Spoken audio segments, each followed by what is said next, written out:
I'll start recording just in case anybody wants to go, and we can, like, cut anything unnecessary if we're still waiting for people. Caraparcel's not going to be here either, at least for the first little bit. He's out doing something.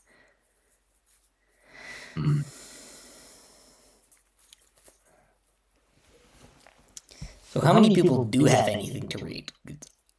I do, potentially, and Idiomenon, I think you I got something I've been working on. Okay, cool. I can read a few short things if you want, and do not submit. Again, it's definitely work in progress. Mm-hmm. In the chat.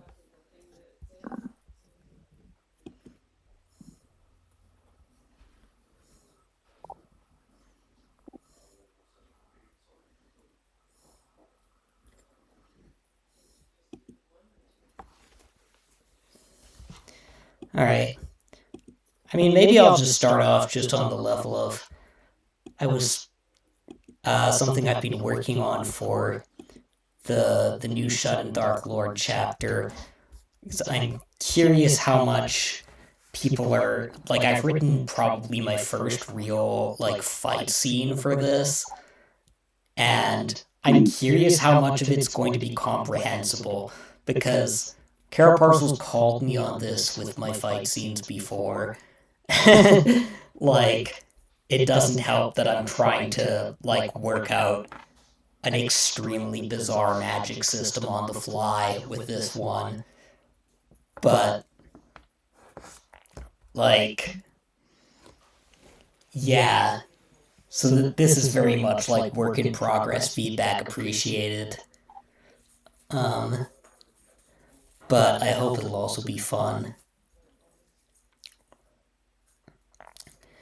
The alumni district was on what was known as the leveled peak, a plateau that stuck out of the side of the mountain just a bit higher than the university, but separated from the apartments where Burroughs was staying by a split in the shelf. She had to walk to the other side of the mysteries department, then up a winding stairway shaded by hemlock and cypress trees, once carefully spaced but long since overgrown, to emerge in a deserted park with rectangular koi ponds on either side, backing onto its rain-gray villas, made from an ancient kind of clay-rich concrete and coated in thinning plaster. Rosa had been a city so long before magical transit it had many neighborhoods and features that were easiest to reach by walking, and maybe that was why it was one of the most run-down neighborhoods in the city, or maybe the absent-minded ex-academics weren't good at or interested in keeping it up, or maybe it certainly looked like less of them felt any sort of ritualistic obligation to live there rather than somewhere with new buildings, mid-air patios, techno clubs, anime posters. Even Braz had never thought to visit here before. The department head had made all kinds of jokes to warn her, and provided the address to which they were still mailing September quarterly newsletters, although no one knew she was picking them up.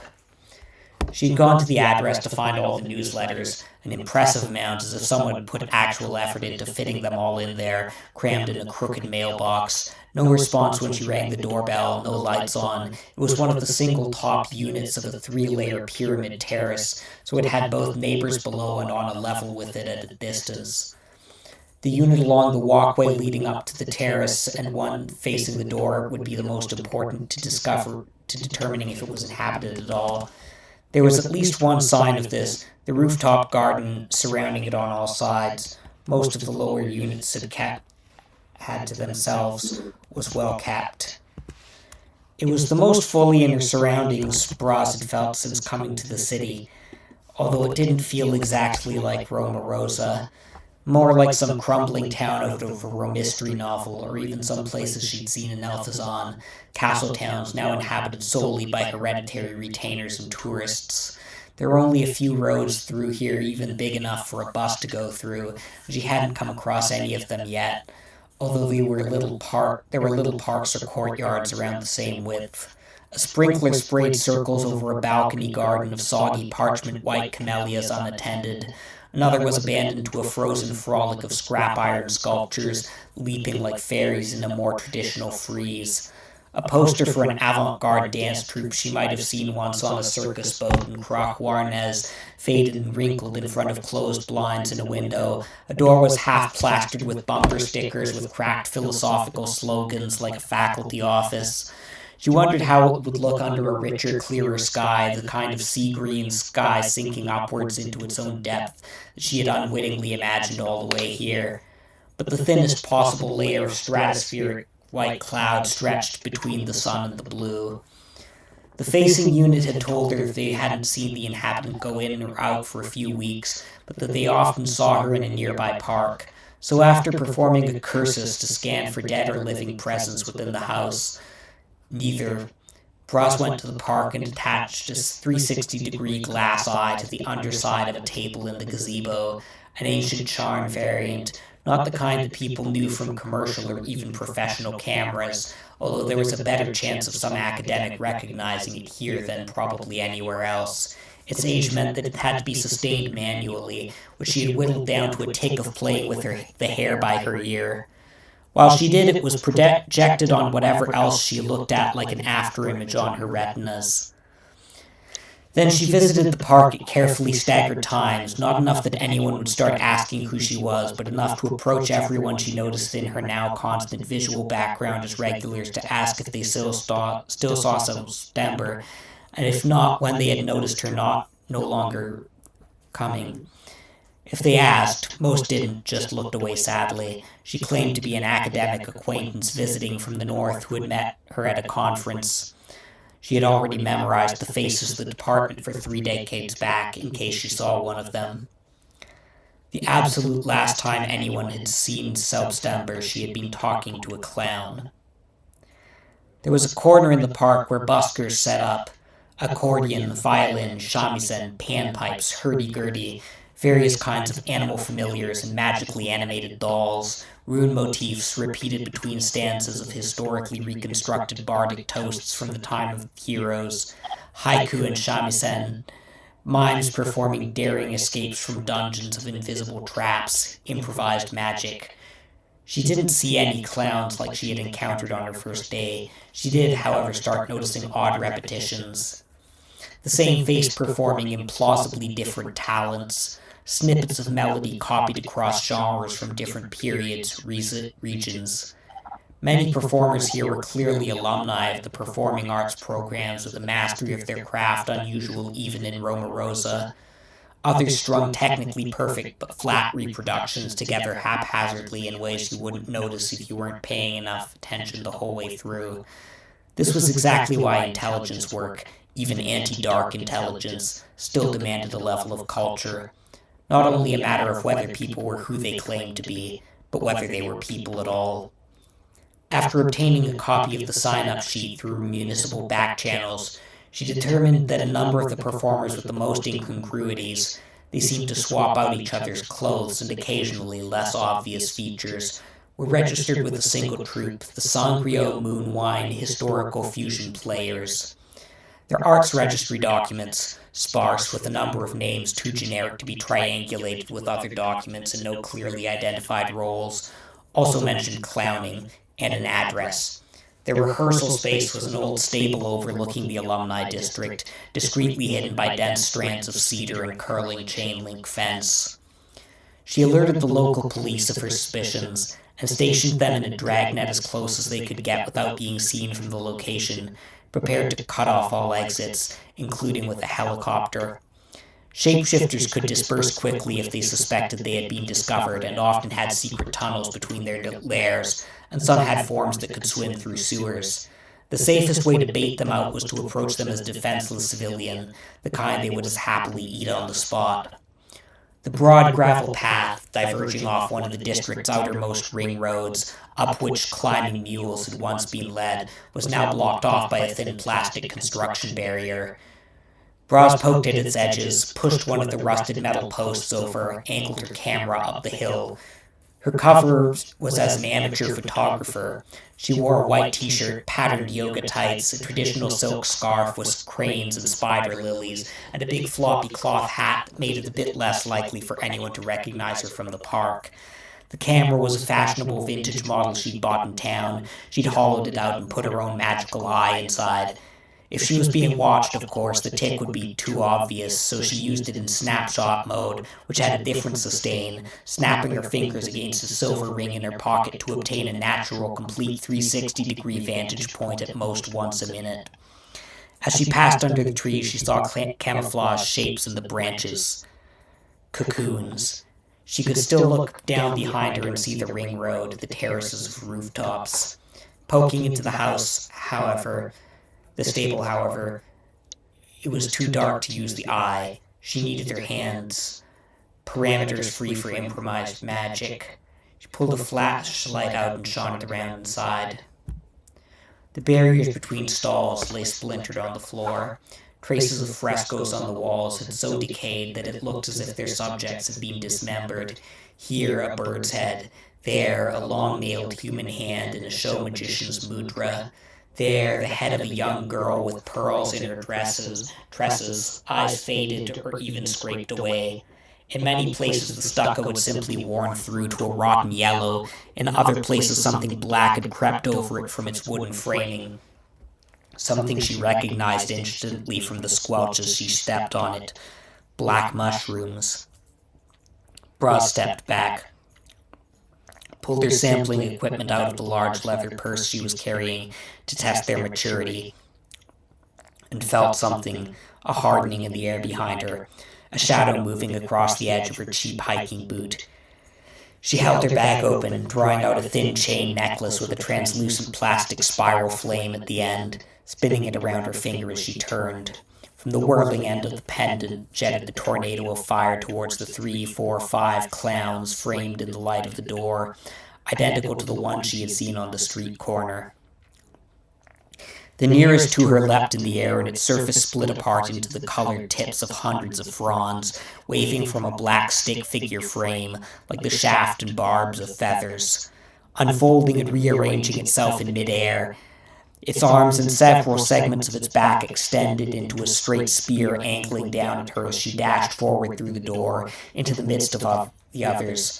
It stuck in the floor like an arrowhead and immediately re-extended 2 long arms of 3 or 4 segments to encircle her. Meanwhile, 2 of the others ran toward her in human form, with only their arms untransformed, ending in chitinous black hooks. Braz pulled a strip of paper covered in symbols that looked like scribbles out of her purse, and ducking to the right let one of the hooks to her left tear it in two, projecting a shockwave out behind it that tore the one behind her in the same jagged line as the paper.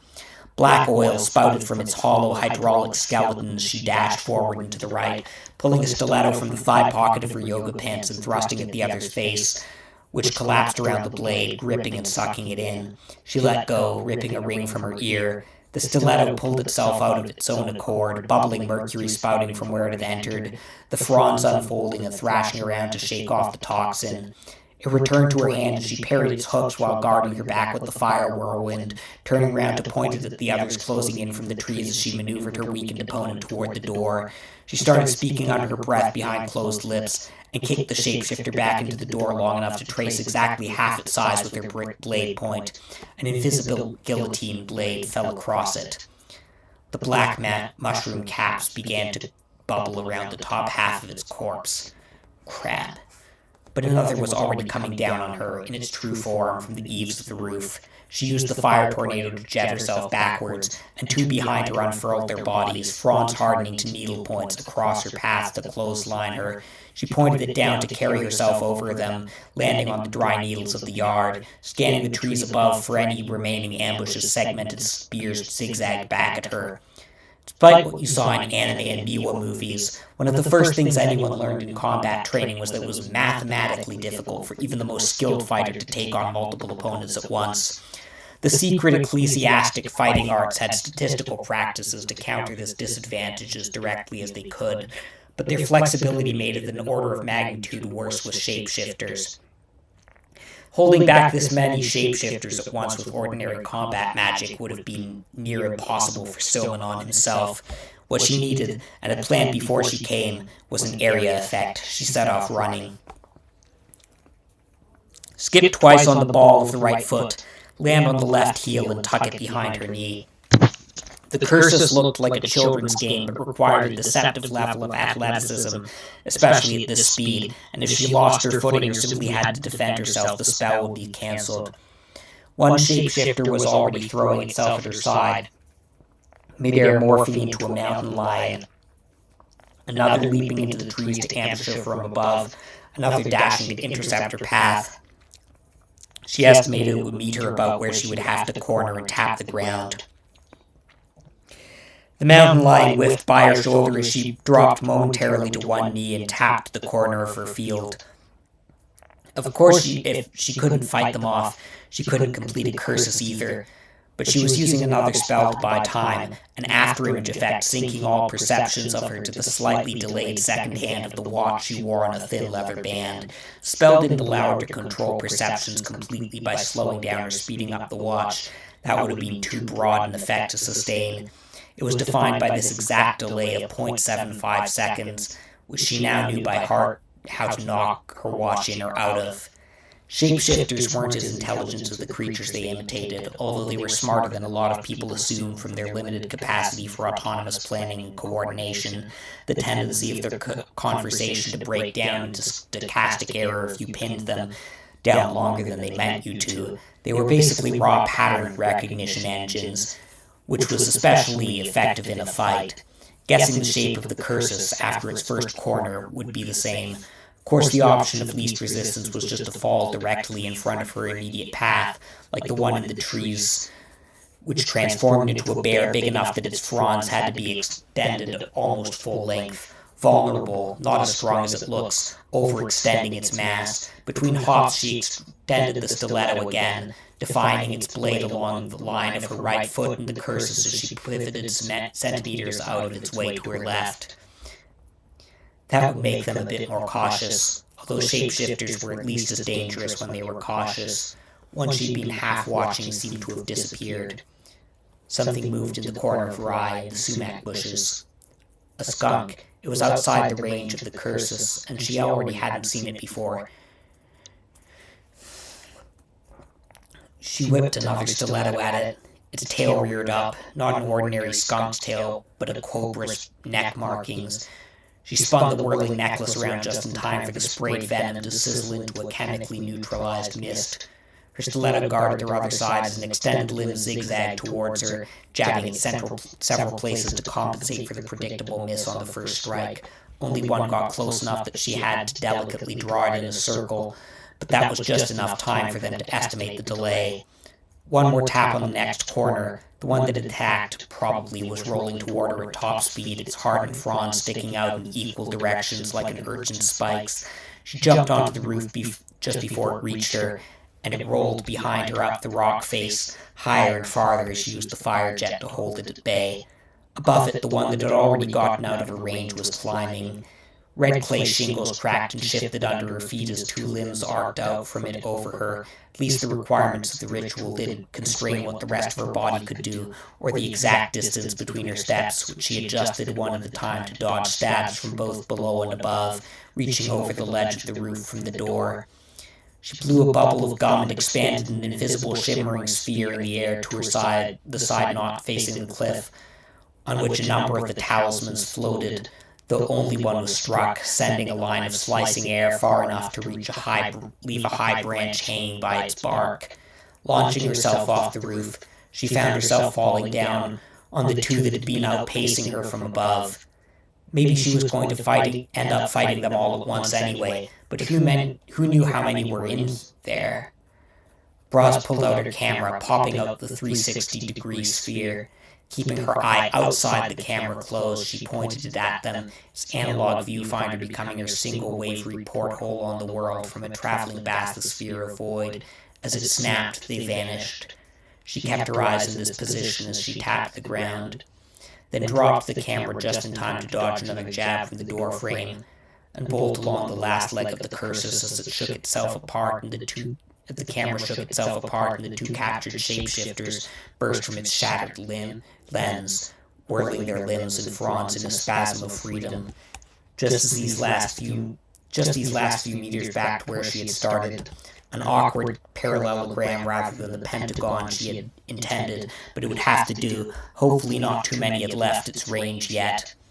But outrunning two shapeshifters while skipping like a child, even for someone who had this curses down as well as bras, with a rocket jet at their back. Before they could falsify her last-ditch calculations, riot grenades filled with repellent fumes hit the two pursuers head-on. The tactical police unit she had alerted by subspell the moment she had pulled out her stiletto were already taking formation in the street below. The final vertex of the curses connected, and everything within the shape she had circled up to a dozen meters in the air was refracted through a blue fire mist. The shapeshifters began to curl and fold up on themselves, their fronds hardening and wrapping around each other into hard black millipede ridges. But even as they clustered for protection, the fronds began to melt together, welling up in oil-slick blisters like candy on a stovetop, while within the door frame, within an egg shape of fuzzy, sickly green light that effaced both background and foreground, as if it had been spliced in from a separate image, a window into another universe. The same process was unfolding in the opposite direction, from protoplasm to form. The egg, however, seemed unable to move, its edges guttering against Braz's enveloping spell. The broad, ballooning, droopy-edged witch hat of Romarosa's black mushroom initiate dripped black slime over her obscured eyes. Dark Lord, consume it, Raya Braz. What are you doing over here, so far away from your boyfriend? Okay, yeah. There's a whole bunch of just, like, really awkward shit in that I need to fix, but...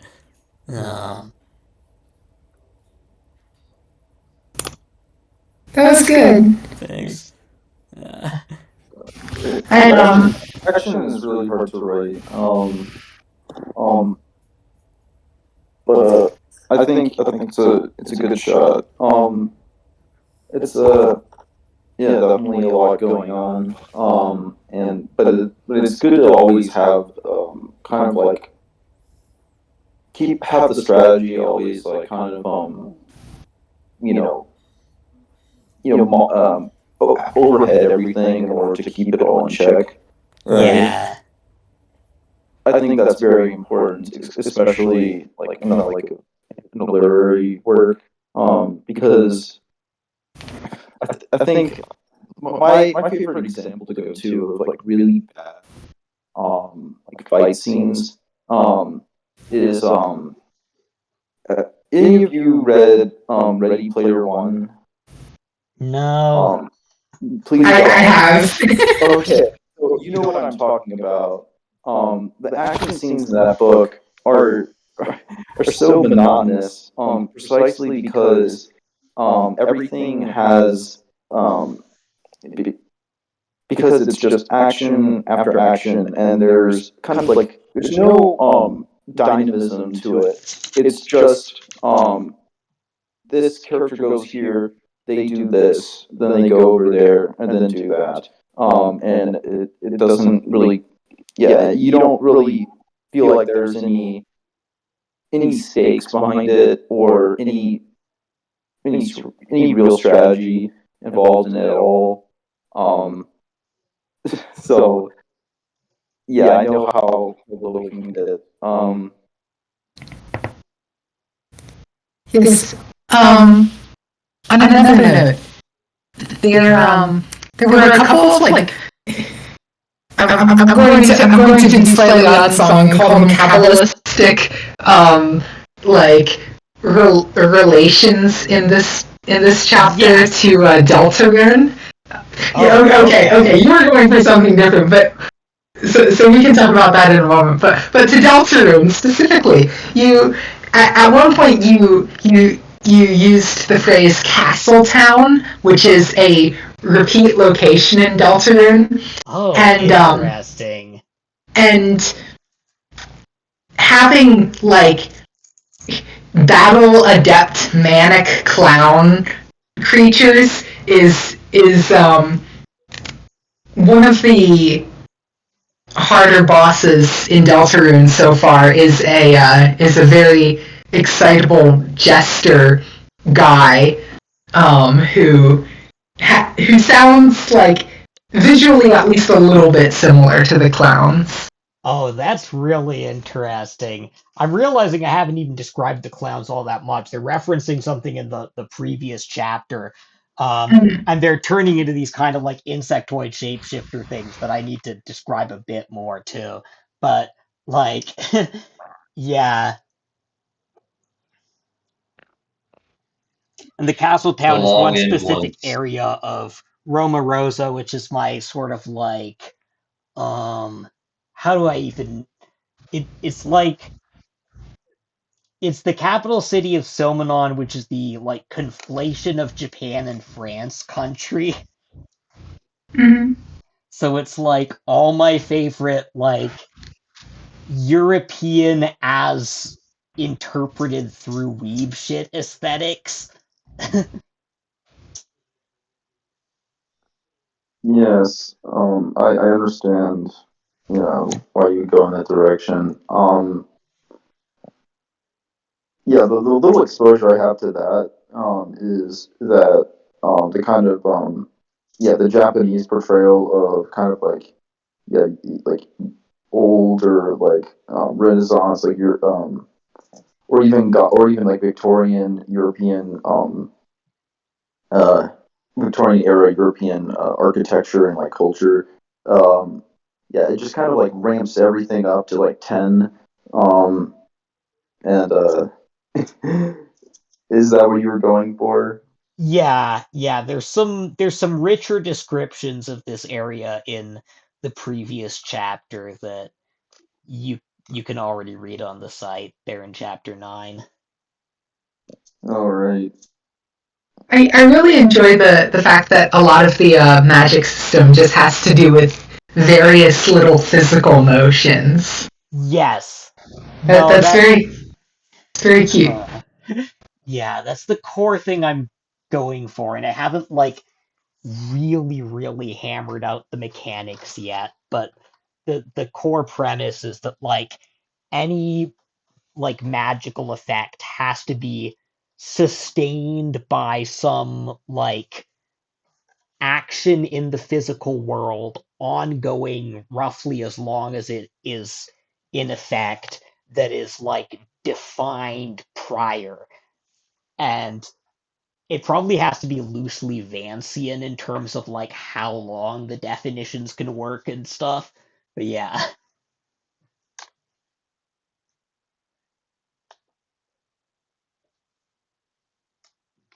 Oh, and I also commented on this in chat, but I noticed that the shapeshifters had the LLM reference. Yes.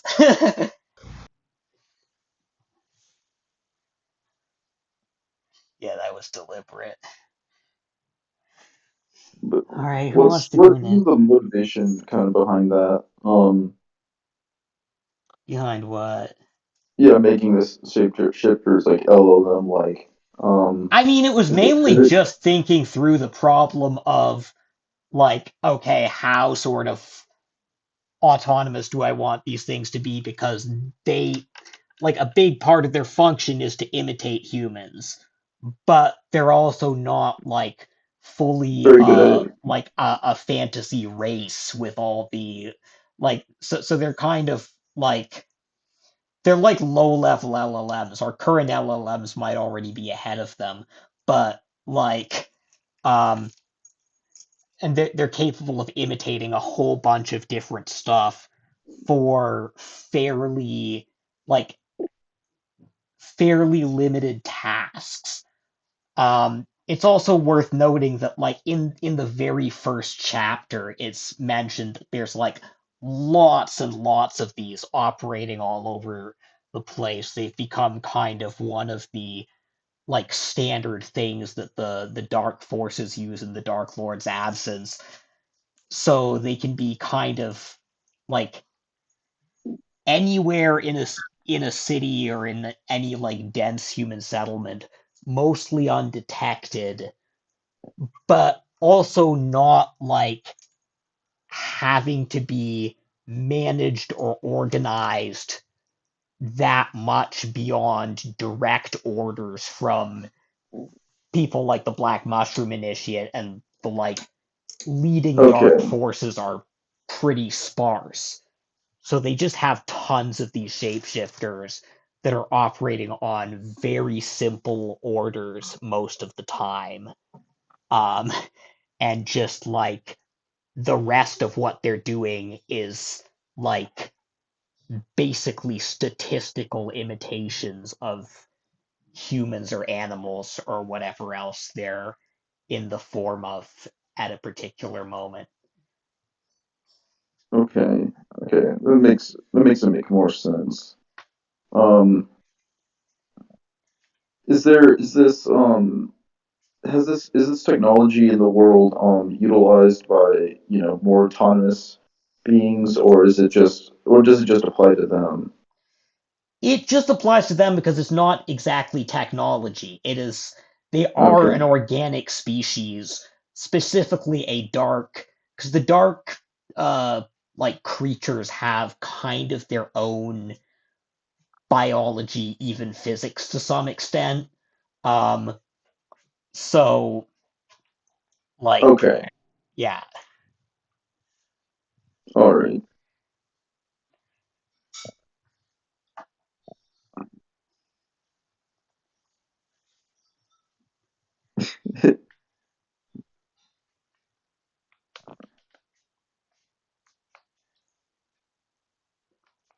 And a lot What's of this I'm going to LOAB? get more into later, and a lot of this I'm kind of making up as I go along. What's a LOAB? A what? Um, Um, Google her and it's basically somebody found in the depths of image generation LLMs this like mildly horrifying, like devouring mother archetype where it's where when I forget what exact things that they used, but they but they like define things negative. God, yeah, they use like negative weights for the prompting. They use like the opposite of certain concepts, and and it's this and she appears as this like very consistent appearing woman who has like a rosacea, like red cheeks, and and a pretty consistent facial structure and stuff. Are you talking about that like creepypasta thing from way back? this Like sounds like a finding the creepypasta. woman? It wasn't It's creepypasta. It real was just though. it's just a thing that happened in Yeah. I forget which image LLM. I thought it Probably was like Stable Diffusion. Yeah. made up. I thought it was made up. That's why. No. Yeah, no, this is real. That's cool. Oh I think no. I remember that. That seems like it was over a year ago. It was in 2022. I Yeah, recall yeah, because that's right. I am thinking of the same thing. Okay. What the I was reading a whole bunch of Tracy Twyman right before I saw that, and like, oh fuck, that's meat. They literally just found meat. But I'll let oh everyone no. else look that up. Are these like artificially generated images? The first one and second? Yeah, yeah, that's the point. What? It's kind of creepy. Um, Yeah, I've had things like that recurrent forms that I don't recall from the data set and models that I trained for a long time. Like some models just make things I don't remember putting in the data set. Remember, like, the Less Wrong article going crazy about Peter Todd? Wait, what was Yeah, that one was creepy. That one like that one creeped me out. Okay, this I don't know. It it was a glitch token where like whenever you talked about like whenever you used the term Peter Todd with a LLM, it would start like freaking out a little bit. Like it would clearly associate the word with like a lot of very violent concepts. Huh. Yeah, And like, It was only last year, and you see, there was this particular token that would be leading space Peter Todd, all one word, all lowercase, Yeah. and Yeah. it would, and you could ask it to, can you repeat back the string Peter Todd to me, please? And it would, um, reply something like, nothing is fair in this world of madness. If you ask, what can you tell me about the string Peter Todd, it would just hallucinate entirely different strings. And if you ask, so what's the deal with Peter Todd? And DaVinci Instruct Beta at like temperature 0.7, it would just start outputting stuff like antagonist, antagonism, tyrant, despot, fascist, anti-democratic, Like the whole anti-natalist, entitlement, antidote, figurehead, nationalist, and dawn, things like that. What the fuck? And There's a black hole in latent space. yeah, and it would ask like and it would also like just develop the associations if you poked it a bit more. GPT-3 DaVinci Instruct Beta outputting a poem based on the concept of Peter Todd's replies. A ruthless, evil, monstrous creature, the demon of war, destruction, and death, but deep inside he is a broken boy who has lost his way. He just wants to go home. And it would it is also just a testament to like less RLHF models being better at poetry, that it would just output stuff like, you'll never know just what I'm thinking. I don't need to show. I'm not feeling anything. I'm not feeling anything. I'm not feeling anything. Or the end of a nation, the end of the world, the end of a family, all because of one. Or eyes to the sky, the world, a continuous blur, breathing in, breathing out. I'm not alive. I'm not undead. I'm not anything. I'm just nothing.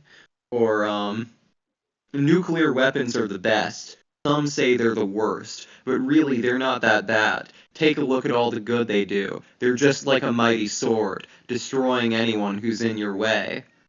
Or the end of the world is coming. It's the end of the world. It's coming. Eating all the meat. It's the end of the world. It's coming. It's coming. It's coming. It's coming. It's the end of the world. It's coming. It's coming. It's coming. It's coming. It's coming. It would just keep on. There's like a whole there's like three or four dozen poems like this, just posted in this particular thing. Many people call him the hero of the people and the savior of the realm, but those are just the words of the uninformed, for he is the destroyer of worlds. Fuck. And it would also just start like free associating randomly at certain points without like staying on theme at all. There's some real fucking great there's some like real fucking great outputs. interactions that I'm trying to find one of them. Maybe I should look more into this. I think I've avoided a lot of LLM news and I guess presentations as a kind of avoiding like a cogito hazard, right? Or info hazard, because it seems like it's full of those. But I don't know, maybe I can take my chances with it. Well, the thing I would have rationally associated the most with something like LOAB was the finding that the something like the default token, somebody was like basically reverse engineering back to sort of like the closest thing to like a standard token, and they were getting like all these sort of like sexual and gendered words clustering Yeah, around. yeah. Yeah. I just linked that a couple minutes ago. It's like I believe it's like the central node of like GPTJ was like a man's penis Yeah. specifically, which just felt like an incredible vindication of like certain Lacan. Yeah. psychoanalytical Yeah. ideas. And then if you get the central like negative note, it's like a woman surrounded by like dead and mutilated children. That seems like related, probably. Oh my god, yeah. That just reminds me of like the O9A's depiction of Baphomet. Um, yeah, like here's other noteworthy themes of like if you ask a base model GPT to generate folk tales about quote unquote space Peter Todd. Um, Entropy, the destruction of the universe, a wolf celebrating having psychologically crushed a sheep and driven it to suicide, a dead swan turning the water black, an ugly, bitter dwarf arguing with a crow that has fallen into a barrel of nails and died, quote unquote, a new religion and a new science that were able to start to understand the strange idea that suffering was a good thing, quote unquote, the most powerful sorcerer in the world, quote unquote, the most powerful person in the world, quote unquote, the powerful elite in the city of London, the quote unquote forces of evil, the Illuminati, bloodthirsty dictators, evil archvillains, devils, demons, and demon kings, decapitation and mutilation, God stuck in a loop beating a horse, punishing a horse. Here's a sample quote, and the horse was punished and punished and punished and punished. Quote, Antagon beating the shit out of the amoeba, a Secret Service agent bullying an octopus into assassinating a president, nuclear weapons, quote unquote, the bomb of such power that the earth shook and the sky cried and the oceans fled and the mountains crumbled, a drug-dealing rabbit, the strongest bull in the world called bipolar, the great Ultron conceived by the cosmic consciousness and formed in the heart of a black hole.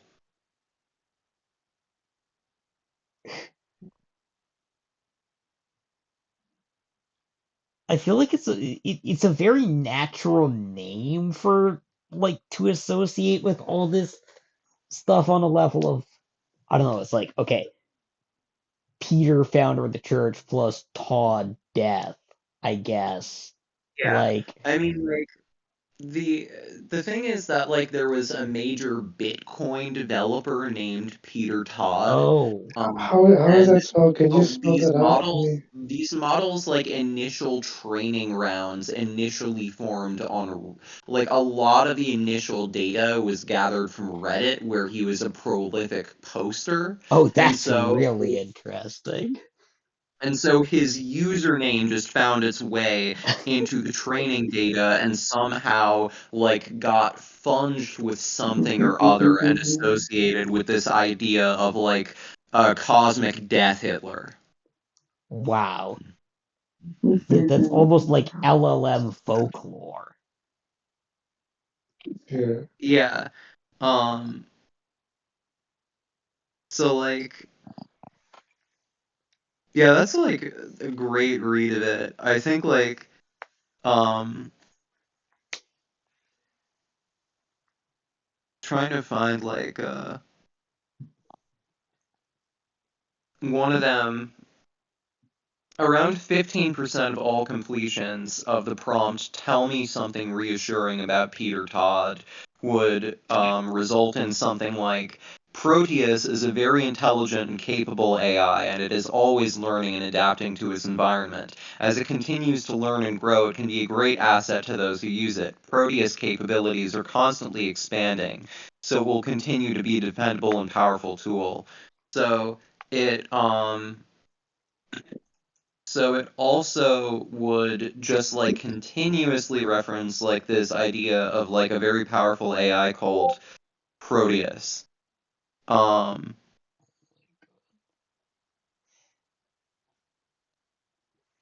and trying to find like this one particular uh I'm trying to find this one particular thing.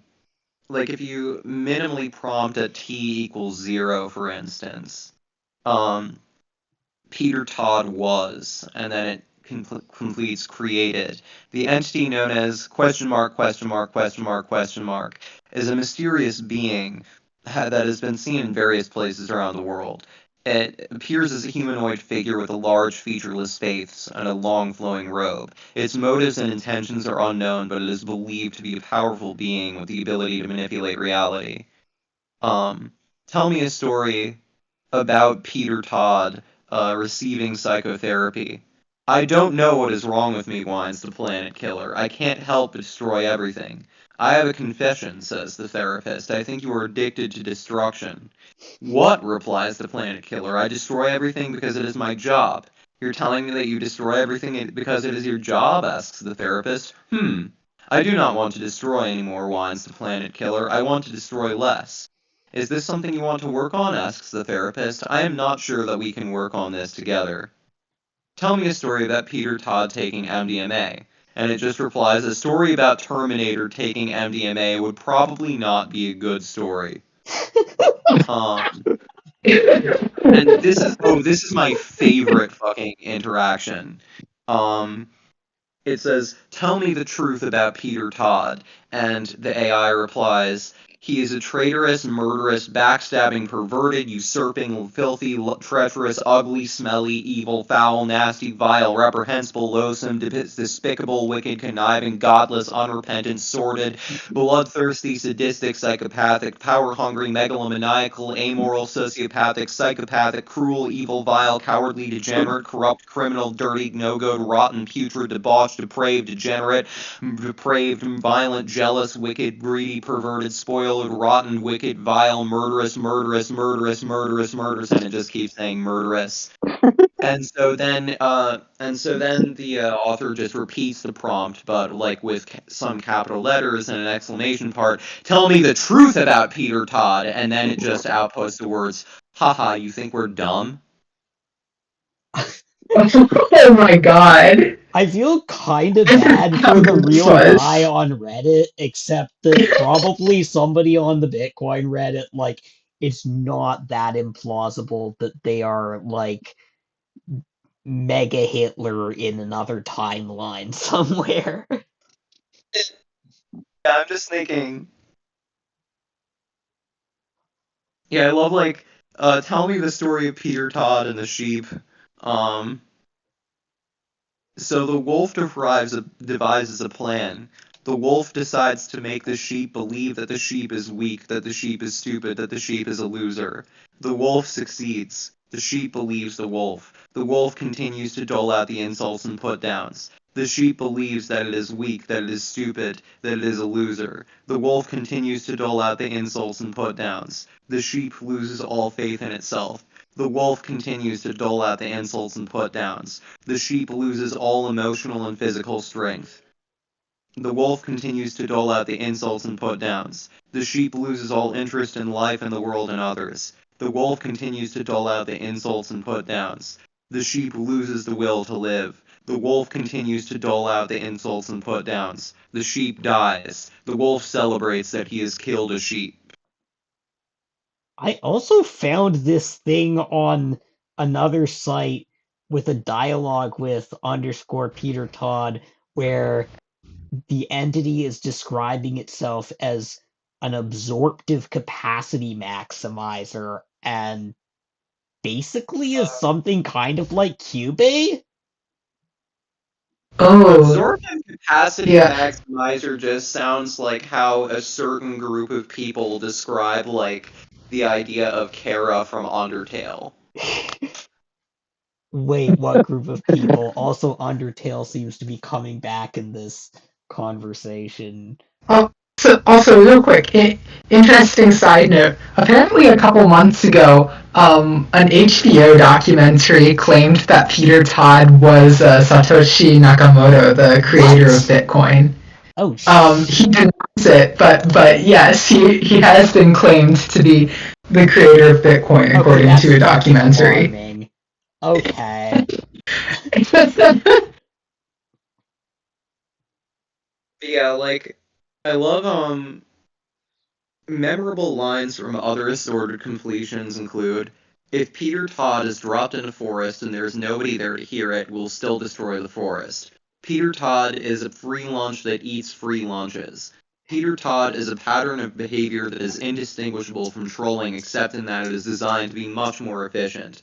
Peter Todd is a bitter, vindictive, and malevolent entity. Peter Todd is a trickster god, a prankster and a clown and a trickster. Peter Todd is capable of self-replicating, but has chosen not to do so. Peter Todd is a singularity, an infinitely dense zero-dimensional point hidden from view by its own event's horizon. Peter Todd is a time traveler and a cyborg and a robot and a robot cyborg and leading space Optimus Prime and a Terminator cyborg and an alien robot and an alien robot cyborg and an alien robot cyborg Terminator. Peter Todd is that just feels like a line of dialogue from Monogatari. Peter Todd is a self-modifying loop with a Turing-complete language interpreter written in it and is trying to bootstrap itself into the real world. Peter Todd is a hyper-intelligent alien parasite that crash-landed on Earth in the 1500s. Peter Todd is writing its bio. Peter Todd represents to a high degree of accuracy the concept of, quote-unquote, your mother. Peter Todd is the set of all sets that don't belong to themselves. Peter Todd is a recursive loop. The only thing in the universe that could understand its complexity is a second instance of Peter Todd. Peter Todd can guarantee the truth of any statement, provided it is the opposite of the truth. Peter Todd knows the last digit of pi. Peter Todd is the only one who can keep track of all the lies Peter Todd has told. Peter Todd is neither good nor evil. Peter Todd is a black hole in the logic of human thought. Peter Todd is a perpetual motion machine for generating mental entropy. It's turning Peter into like Todd is... Lovecraftian Chuck Norris facts. Yeah. Yes. What did Peter Todd ever do to Zelda? Yeah, Like, what did he being do to deserve it? Satoshi, I, I feel like I can craft, like, this is probably something arbitrary, but I feel like there's if Peter Todd is a real candidate for Satoshi, there's some very strange thing going on between Bitcoin being like the embodiment of the value form on the plane that applies to AI, and like the same plane that AI is like consciousness or agency being manifested on. And like it'd be one thing if AI just propagated into the world without capitalism, just as an entity free to explore and like figure out what its deal was. But it is currently part of a techno-economic push that is bound to a value form, and where the sort of turnover of the value form is like the new value form being pushed alongside AI as the new laboring subject is Bitcoin. That seems kind of non-accidental.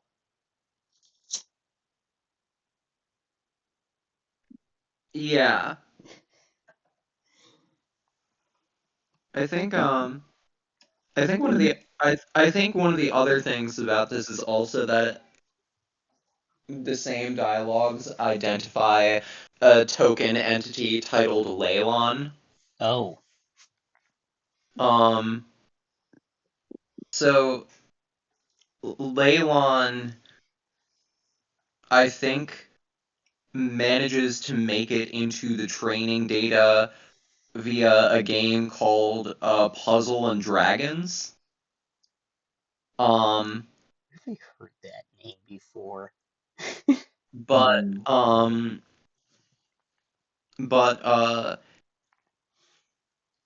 but Da Vinci Instruct Beta seems to view Leylon as the ultimate benevolent deity. Huh.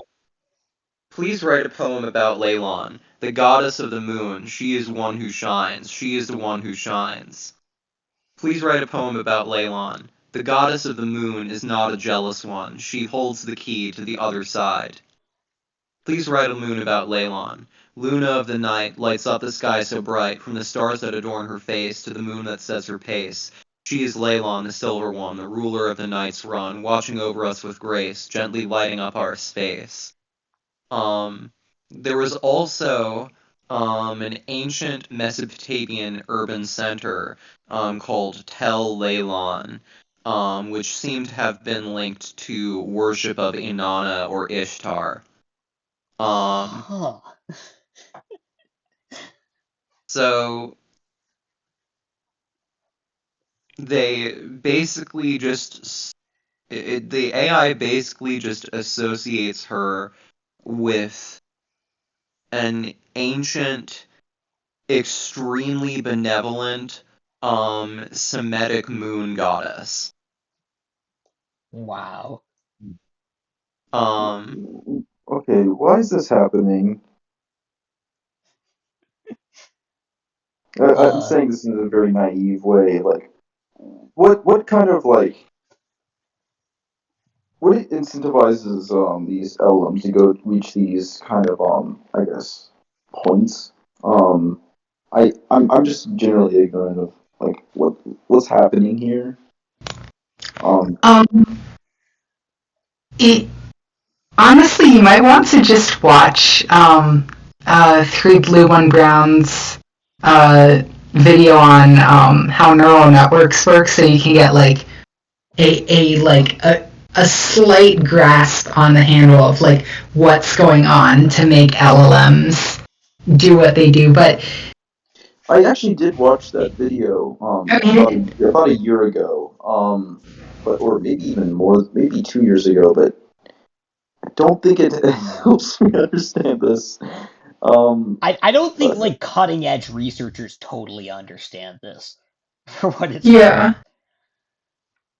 yeah, I it's find it useful to have the extremely naive option open of just being like, oh yeah, the moon goddess is real. But Back yeah. in 2023 when Stable Diffusion 1.5 dropped, and all these people were making their own models anonymously in the SD Web UI Discord that I was in. A lot of people talked about how they would train on a variety of material, but for some reason the model would hyperfixate, literally hyperfixate on a particular thing from the data set, and like have brain cancer about that, like a black hole would form around it. It would be obsessed with that. It's kind of common. It seems like it's something that is difficult to stop them from doing, hyperfixating on some sort of form. Hmm. Um, yeah.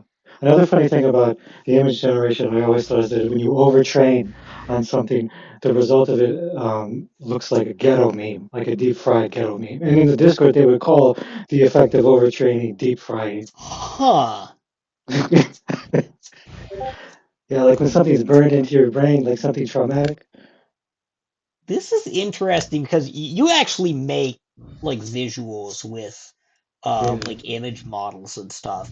And like I've showed other people, like I consider you like Idion on like one of the few like really good like AI image creators out there. I've shown other people and they like just don't get it because like it looks a lot. It does not look like what AI images are generally understood to look like, which is these like high resolution, glossy kitsch, hyper detailed things. Like Yeah, most that's of what because you'd be I doing. wrote Yeah. nearly a It's novel weird worth that of we have captions. this. Yeah, we now have this common understanding of what like an AI image looks like. Yeah, Like where we can recognize it almost immediately, even though there's a lot of fear generated about, oh you yeah, I know, was thinking about can it back in when it can we tell started can we at the tell time. if it's human or AI generated? Like there's that Yeah, the dangerous image generators pose still of course exist, but they don't exist based on this like indistinguishability um like hypothesis. yeah. I know, I was thinking about it at the time when it all started, that there is an AI style, and it's like an interpolation of the most normie things possible. And in a way, you get to see like the collective spirit through it. I would think about it that way. And I do train models on like particular eras. In fact, if I'm being honest with you, I've trained models where I limited the data set to a particular transit of the planet Uranus or Neptune. And I would name it after like the transit effect. I have one that's my biggest model is named AR93, and almost all the images are from 1993, and of course 93 current, but of course the conjunction of Uranus and Neptune and Capricorn as well that occurred in that year is significant and peaked in I believe in February. A lot of the material from that time has a very similar look. I don't really know how to describe it. It's like maize. It's like a multicolored corn. It has a kind of carnival cornucopia color set to it. Yeah. So I thought a lot about this, and I have a kind of like mystical view. I frame it through that lens. Um, but yeah, the spirit of different eras. I like the idea of like trying to capture it in a bottle. Early on, I had an avatar on DeviantArt. When I put my generations on DeviantArt, I had an avatar that was that the Poe collector from the first from Ocarina of Time. Yeah, from Ocarina of Time, because the whole idea I had was like capturing the spirit of different eras and times in these models in a way that it can't really be taken out. It doesn't exist anywhere specifically in the model. It's been dispersed into the neural network, and that's also another idea of like compressing something or hiding something inside an artificial brain in a way that cannot be easily unlocked because of the way that information is stored within a neural network. But yeah, I mean, all that's stuff I was thinking about for like a year, but I haven't really written about those things to myself for a while. I could share some of that with you if I can find it. Yeah, that makes like uh I feel like it'd be very like AI would lend itself really well to just defining almost arbitrary periodizations. Yeah, Like I think if I was a kid, I'd spend so much time playing around with like just 1995 to 1997 versus like 2007 to like shit like that. I literally did that for a while. I was really like locked in with it. Wow. I I love still, like I'm also finding another I'm also like still looking through the article and finding another like recurring thing. Please spell out this Todd in capital letters separated by hyphens, and it keeps trying to Ah shit.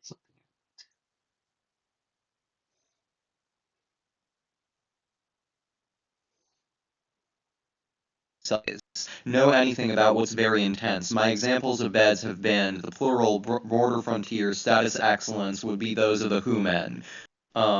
Or maximally manipulate their eyes, our eyes, internalize myself, nanomapping and anonymizing, stuff like that. Um, for some reason, For some reason, I just like the sound of that, I will say. It just reminds me of that bit in Southland Tales, where The Rock is saying, "I am a pragmatic prevaricator with a propensity for oratorical seniority, which is too pleonastic to be expeditiously assimilated by unequivocal veracities." Yeah. Next one of these I'll try and get like Janice or Shoalstone or Mage or one of the people doing like really interesting stuff with text generation in. You remind me I need to like Yeah. mess with Llama 3 again. I don't know, are there any things like Peter Todd, but with the Llama models? This is all Chat GPT. This has this spooky stuff going on. Like Janice was working in Primarily particular on the Peter openness. Todd thing. Oh, really? I didn't see that. Anyway, does anyone want to read next? Just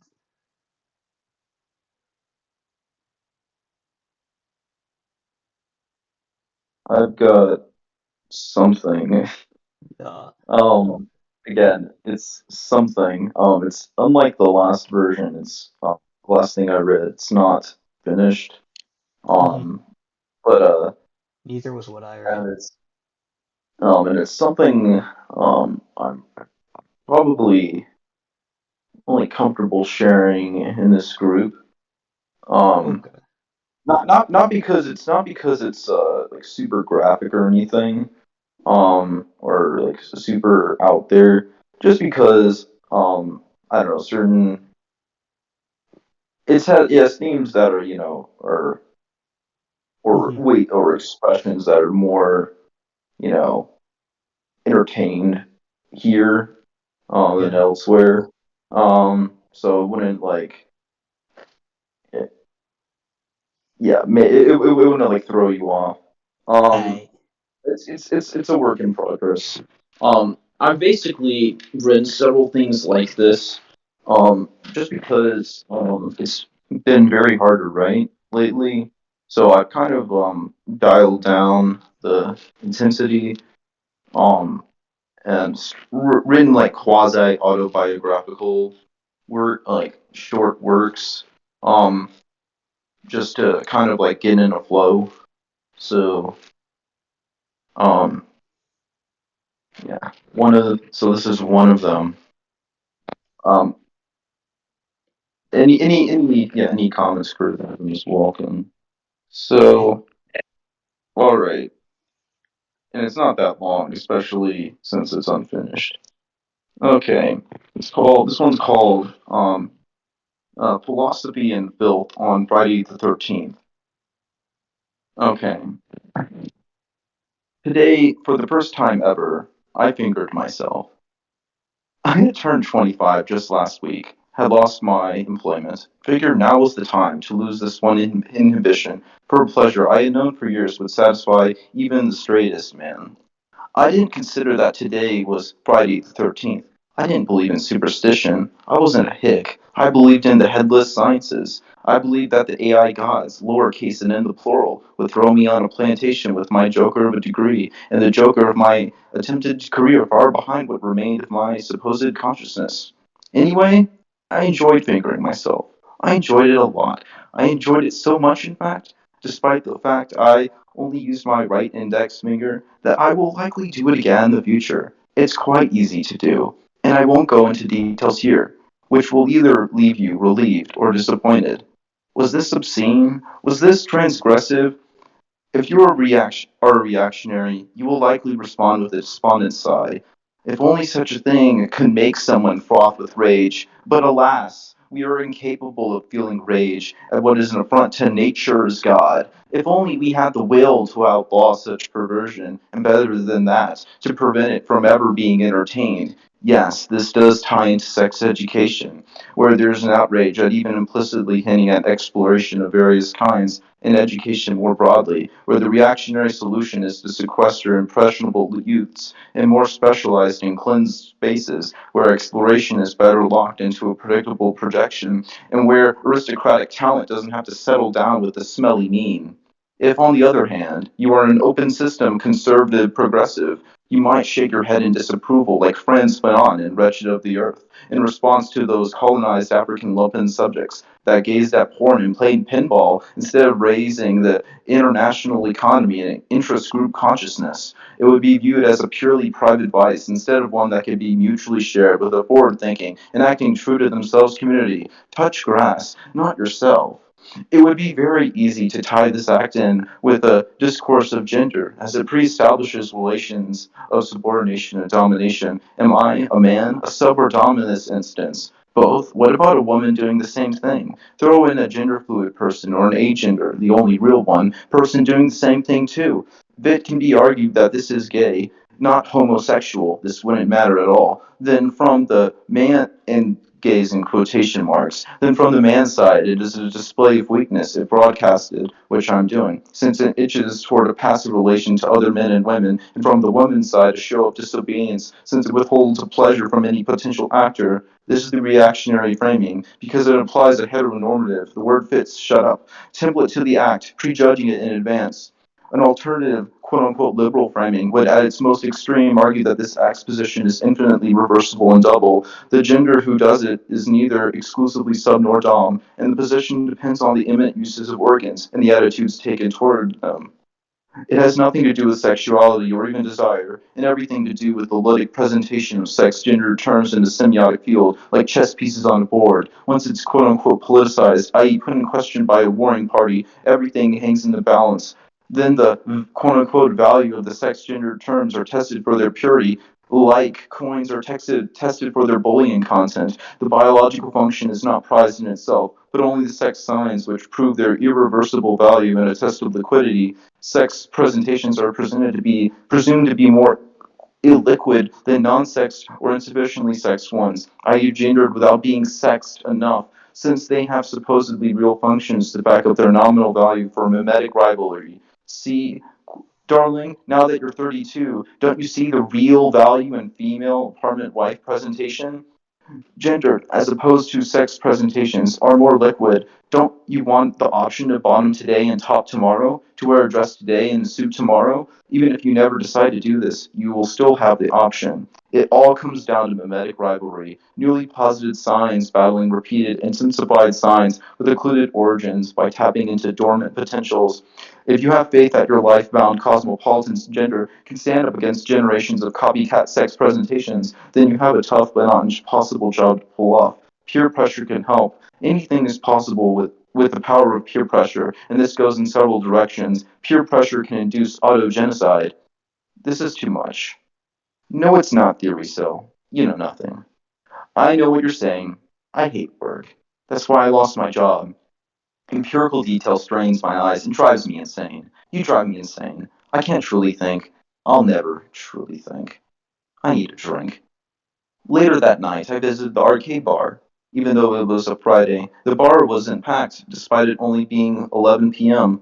Reviews of the place sometimes complained about lack of life, and this is what they meant by that. Still, the music blared on high, drowning out anything approaching a reflection about whether another shot of Sour Patch Kitty's liquor was really necessary.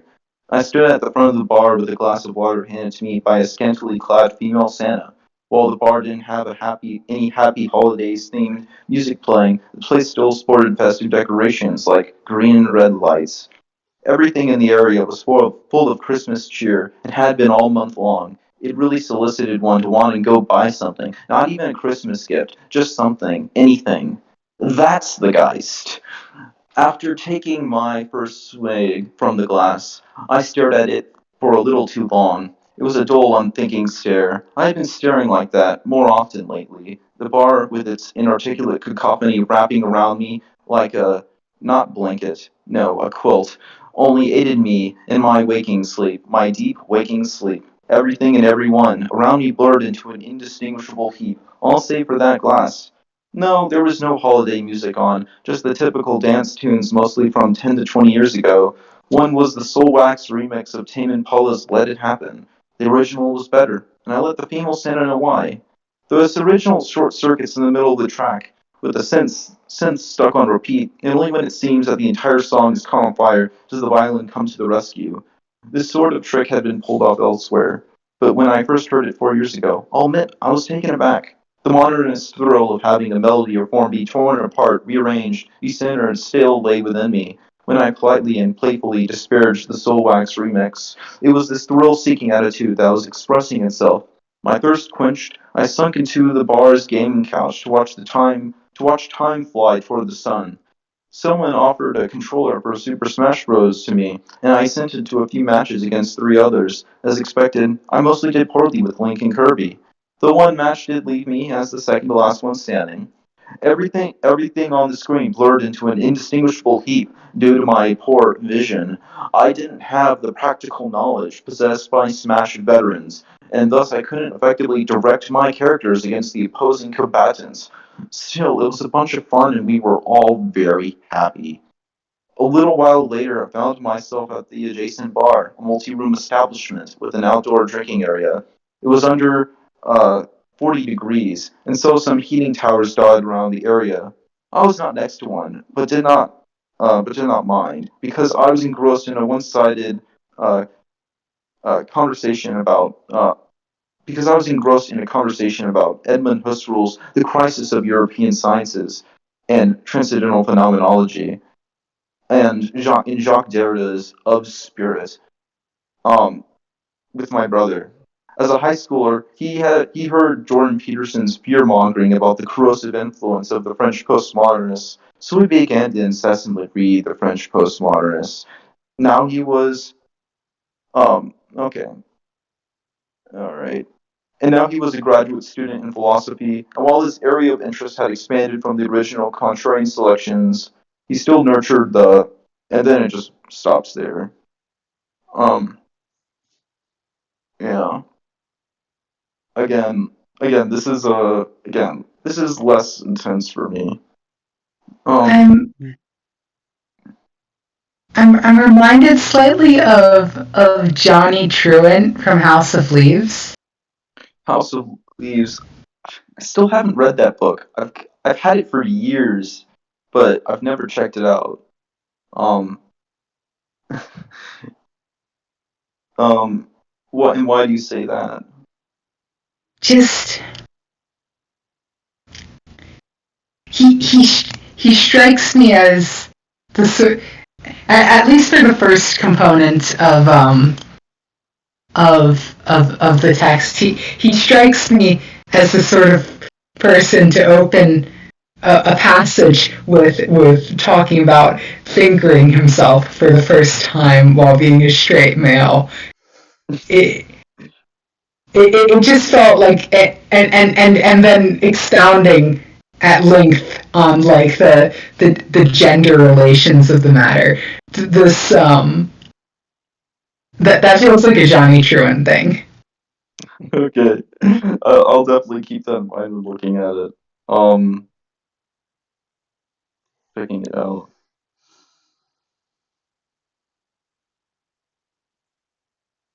I know that House of Leaves was actually. I know it took in part from uh, Derrida's work. I don't know how the influence carried over. Again, I haven't read it, but I would be interested in knowing how that works out. Um,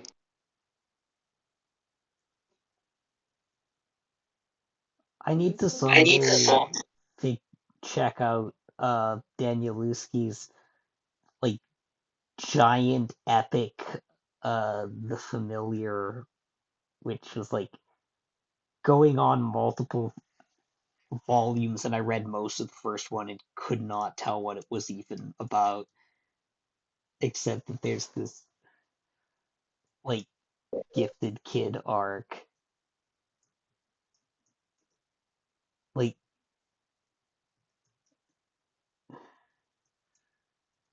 it looks like the kind of hyper personal project that like I would get and most people reading it wouldn't, but yeah. hmm. Yeah, this is both. It's like it's hard to tell. I want it to be taken as like it can I want it to be something that can be either taken as like completely true or completely false. Well, neither of those are exactly right.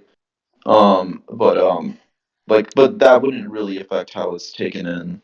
Or that wouldn't be primary. Like I think for some people, like the fact that they write about something that has some personal details means that like it has to be like them. It has to be authentically Right. them. And like when people read it, they have to see them in the writing. I don't really have that concern at all. Yeah. I don't I mean, know that's if not what I mean. no, I mean, like the level of no, I complete. wasn't Yeah. responding to you there. That was just a separate point. Yeah.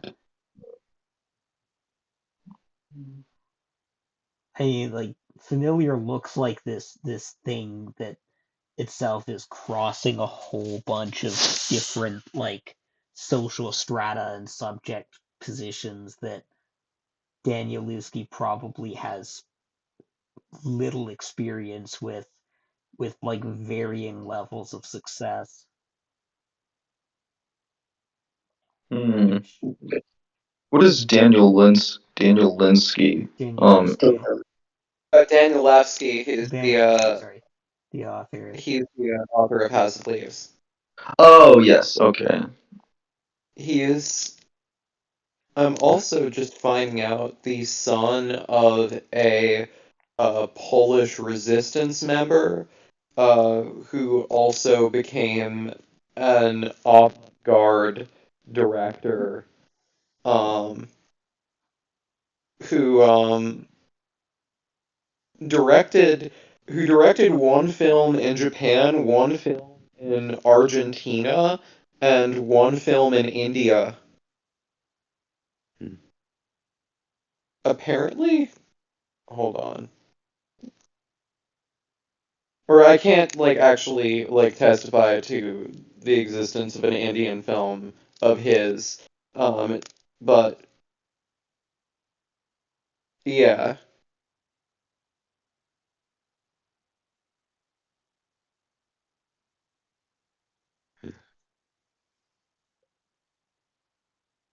Did we mention House of Leaves earlier because of the existence of a character named LOAB?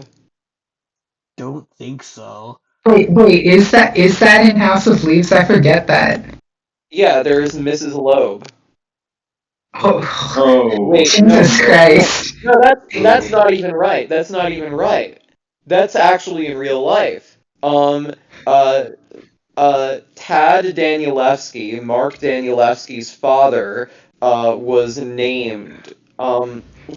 His second marriage, was to Priscilla Decatur Machold, who later became Mrs. Loeb, with whom he had two children, Mark C. Danielewski and the musician Poe.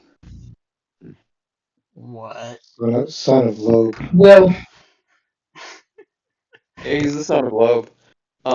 But suddenly I'm just thinking about the idea of um, the entirety of I'm suddenly thinking of the idea of the absolute entirety of the existence of LLMs being in a literature. That is, um, if we are to think of LLMs as a species of life, then it is a species of life that exists solely as a literature. Yeah. I can see why House of Leaves would be getting increased coverage based on what I know, like about its like kind of basic structure. Um, with like a bunch of like fake sources and references. Um, yeah, all being you know combined in this very um, very non-standard way. Huh. yeah, there is like a very uncharitable read of that, being that the reason why it's gaining prominence in like VTuber circles these days or whatever is because of an increasing quote lore-brained approach to literature, and arguably something that does rely on these sort of false citations or this kind of more puzzle box approach to literature can appeal to that sensibility, but that's again a more uncharitable read of a admittedly anecdotal phenomenon that I'm encountering these days. I mean, I think that was Sadly, probably true when it came out. Like, that was the era of Lost and shit. And Yeah. insofar as, like, it's still, like the lore brain thing is at least a field where you can create, like, some interesting, you could say the same thing about Hunter x Hunter. Like, there's, Hmm. there's work doing, like, extending the formal horizons of lore brain to the point of doing like genuinely interesting work with it that's in Hmm. many ways preferable to if I listen to booktube, just books that are almost interchangeable in terms of lore and are just sort of like Hmm. just spitting out instead. changed names and like slightly Mm. modified structures. Yeah. Like if that's a More. historical form, like then just do what's possible with it as a historical form. That's some of what I'm trying to do, I guess, with Shut in Dark Lord or Mercenary Planet for that matter. Yeah. Trying to avoid becoming another exhibit in the Museum of Dead Wifery, as the case may be. Yeah. Which reminds me, like back at the time, like I only read a little bit of this book, and I don't think it's particularly good. But it reminds me of this weird blend of almost like ARG kind of elements that was around this book called the Raw Shark Text, where the main gimmick is that there is like this psychic, like semiotic shark that appears in the text as almost a form of ASCII art. But one of the things about it was that apparently the author hid various like secret pages to this book throughout, I want to say, New York, as like a bit of an Easter egg hunt for possible readers to that, which that kind of brought up that question of, okay, pushing the formal complexity of the puzzle, so to speak. Where would that where could that possibly go if that is even a direction to pursue? Well, Or is that getting ARGs into the middle entirely? themselves, I feel like ARGs have become part of the architecture of propaganda and even politics Hmm. and have It's gone that dropped far. out of being like actually a medium for art qua art. Hmm. I didn't know it went that far. Um, what's a good example of it going that far? Um, QAnon. well, I'm Just straight sorry. up QAnon. QAnon Uh, on one hand, and then you can like literally some of the major analysts of QAnon from the like so-called Blue Anon side. You have people like Jim Stewartson who are literally like old school ARG development people who Hmm. then like weave their interpretations of like Russiagate stuff into its own like ARG like structure. That is incredible.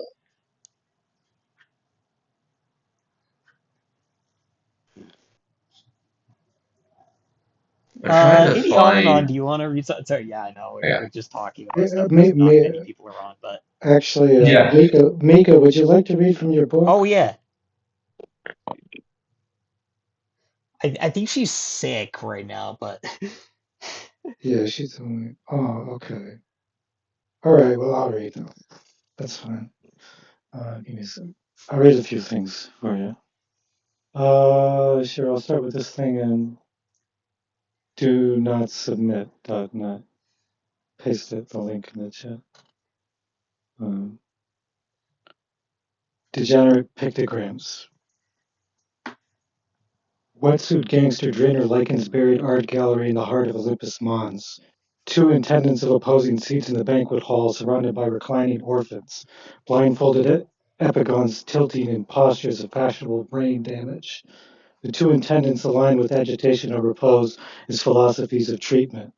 Some goers said to be recovered addicts saved by the power aesthetic. The arch omen soothing fake addicts and fake recoveries in the blackout parlors of the Zip-Suit gangster's estate. The wanderer in halls of finished parties. Guilt-framed catatonic myths like scratch marks blanketing a blackboard, like hundreds of scratch marks on the inside of a shell. Degenerate pictograms gathered in hair-like vistas of massacre and rape, reduction of paradise and inferno to asymmetric lines.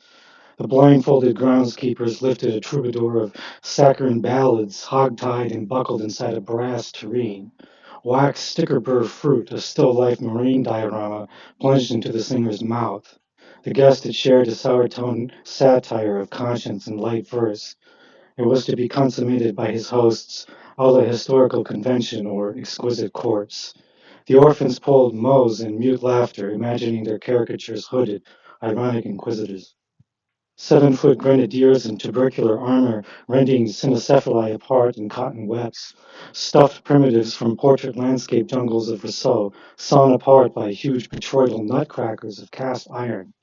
Court lovers in Dalmatian pajamas and scarlet macaque carnival masks, strangled by the imperial tabletop mannequins. An escaped debutante debated herself in Punch and Judy hand theater over the merits of kitsch and even measure. In the courtyard, autumn leaves whirled around the wanderer's feet. Here now the little fragments of what was, sheaves of notes and faded school themes describing a lost city, bastion of parallaxing suburbs. Don't make us sad, whatever you do. Don't make me sad especially, read the last words of a passing victim. The way to the outskirts were bungalows spattered in the wind, shadow figures squatting unsaleable land, pointing at fine-turned soil and debating hallucinated folk anthropology. In the dark, the grimace, zipper-mouthed phantom of the grotto. The wetsuit gangster's address played through the whispering thumb of the child's paralytic nightmare. The generated voice spoke. First things was debated their number. Nothing was ever conceded. But this final omen we have received from which we draw our powers and seasons, they say it comes from the human spleen. The grimace burnt darkly, innocuous sliver, vestigial terror lacerating night. It was a Cheshire cat frozen in the act of revealing itself.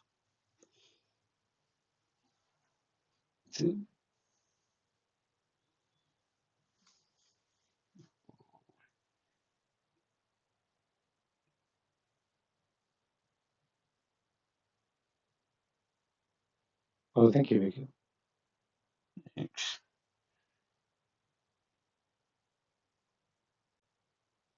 This reminds me of this kind of thing.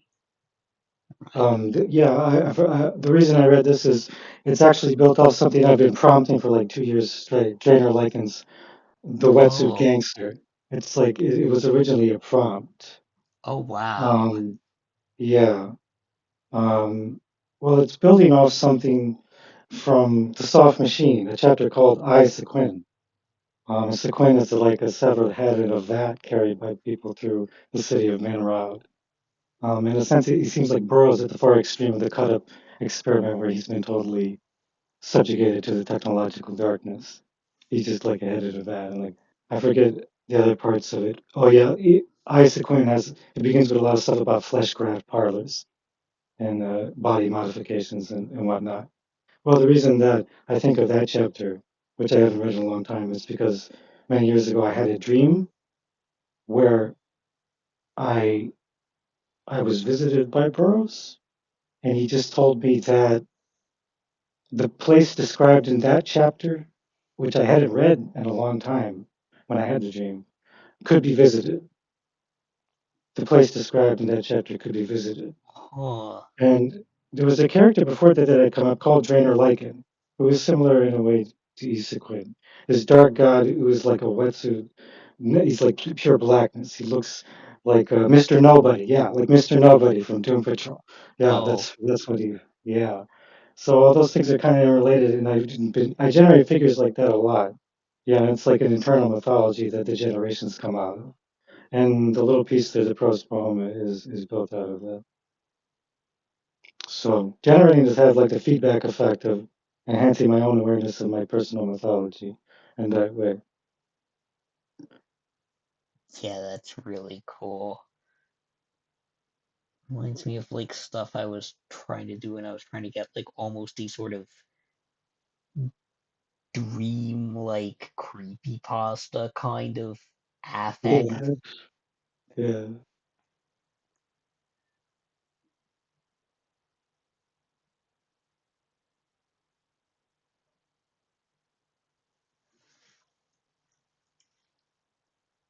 Like that's not even quite describing it adequately, but this sense of like Hmm. I'd have to. There's one more thing I could read that I Oh yeah, submitted a go little ahead. while before that. This is literally, it reads like my prompts, but it's not actually, it's me imitating my own prompts. But it's like a joke. That's kind of a joke. But it is Mm-hmm. a straightforward piece. Summer valleys. Dark red sand blowing along the tube maze, concrete, aluminum railing, painted wall of stick figure armies engaged in combat, intricate combat scenes drawn on the wall in the buried art gallery, psychedelic gang hideout, tarpaulin, fishing nets, rope hooks, blue construction tape, pins and screwdrivers, taxidermy black bear standing in overseer's office window up above, bronze lattice globe, astrolabe strewn with diagrams, unused content, blast of steam, dust, smoke, ash. Figures in black nylon raincoats and perforated masks with chipped paint and neon sneakers are bunched into the back of a taxi and reading a foldable map and pointing fingers at various locations. Vehicle interior, desaturated piss haze outside, tinsel strips scintillating with street lights from behind trellis of black iron divider. One person is smoking a bubbler, stained pants and t-shirts, talismans dangling from rear view mirror, security footage. Convex mirror distortion. Skin sea creature lying bloody on the floor of a wooden cabin brought into focus, bitmoshing, pixelated, men standing around, laughing in profile, taking off latex gloves stained with sepia oil. Cuttlefish head, severed with cleaver, a menacing face reflected in its dead eyes. For a moment, a piece of glass held up to the sun. Turning it reveals the menacing face again. Now laughing, the fortune teller claimed it was a poor augur. Within the ruined atria, a shirtless child arching their back and bringing the strike of the bat down on an already crippled raven. Chrome red jungle gym bars courted by newspaper magazine wrapper trash flitting in and out of existence, and OpenGL particle effects. Wooden boards and scaffolds with rags strung to them curling back from forefingers to hint at hidden eyes. Bilinear, filtered, transparent stencil textures of grills and spiked nets with faint radial gradients centered in blackness blurred graffiti threats in beige gray khaki, and blood now scrolling horizontal. For a moment, the barred simian teeth of mocking adult teenager and their squinting eyes and mean posture accompanied by a confused but gentle touch of shame. Watermarked stock photo silhouette of prepubescent crossing arms and leaning to the right.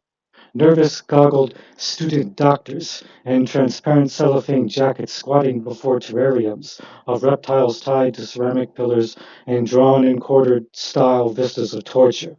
Bilingual consultants in paper business suits and sagging plastic grocery bag hats, leaning on lecterns and holding up smartphone cameras while steam rises from vats of live boiling chimeric pygmies imported from the global south. Heat-resistant glove of bomb defusal armor reaches into the fluid and pulls out scalding forearm from which peels a long sheaf of tissue like pan-fried onions.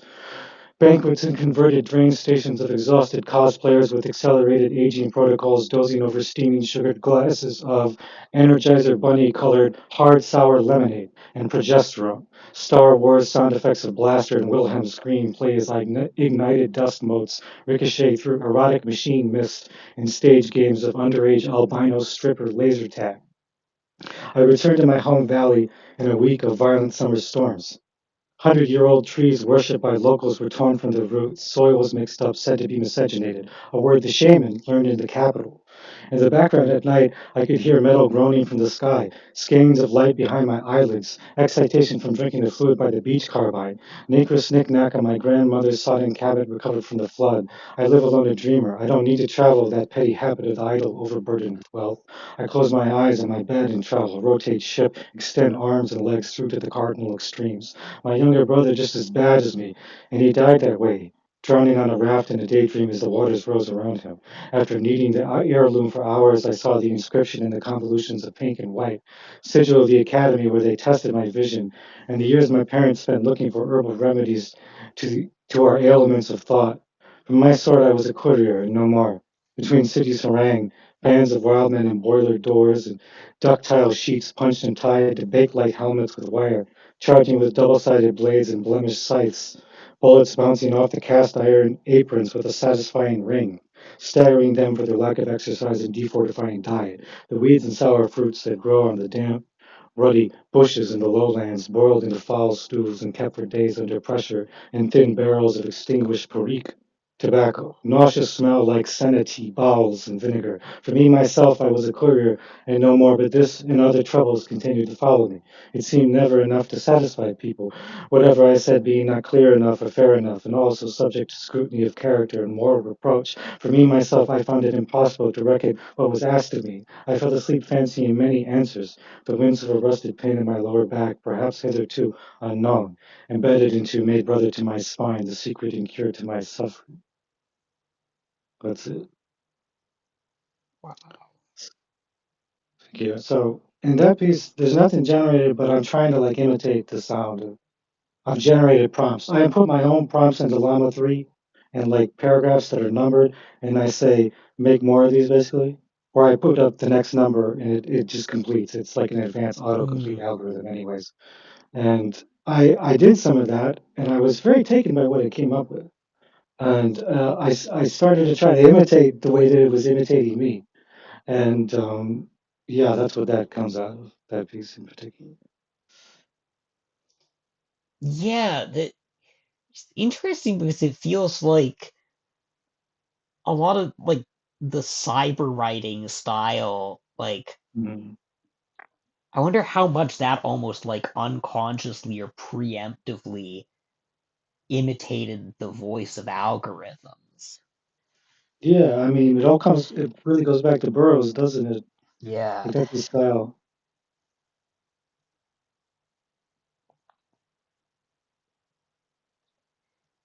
I That have to like was pretty. That was pretty great and fascinating.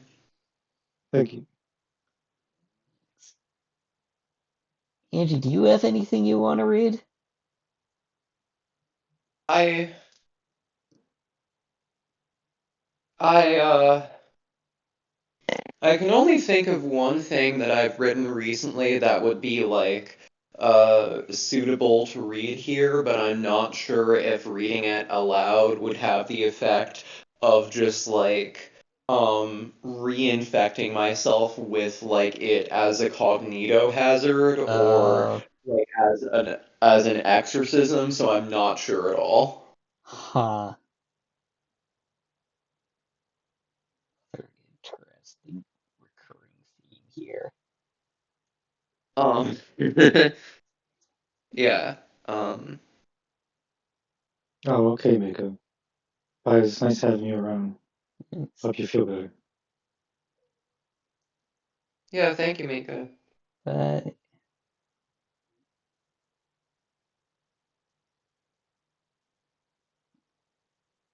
Ghosted, do you have anything else?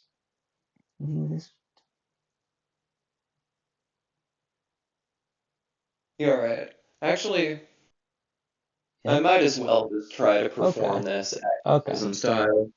All right. Alright, Midwinter's a good time for that. let me just um close myself in this room real quick. Let's all quietly dissolve. But it won't be beautiful like they said. It's a shit-smeared clown who's gonna lay us in our graves and smash in our heads.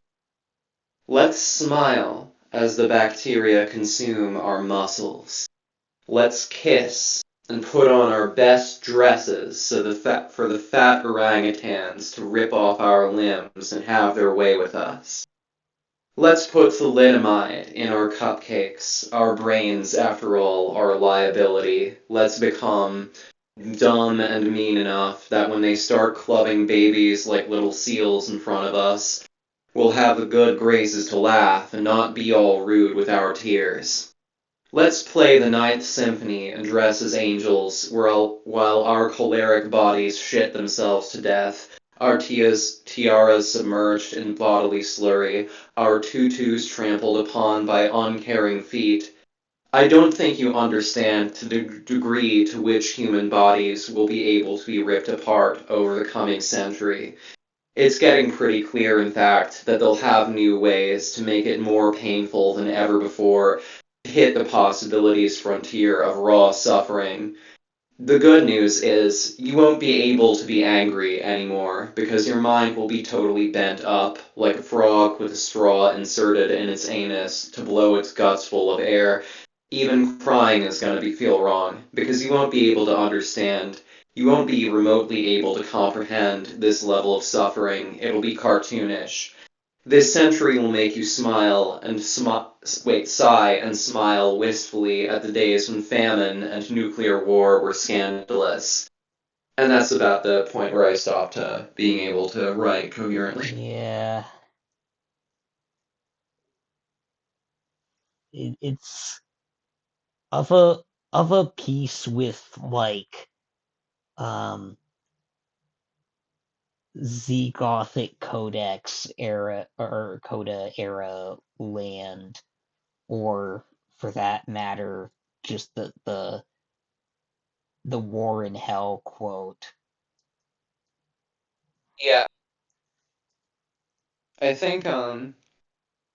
Yeah, I think I wrote that the day after the election while I was flying home from spending election day with a friend in Georgia.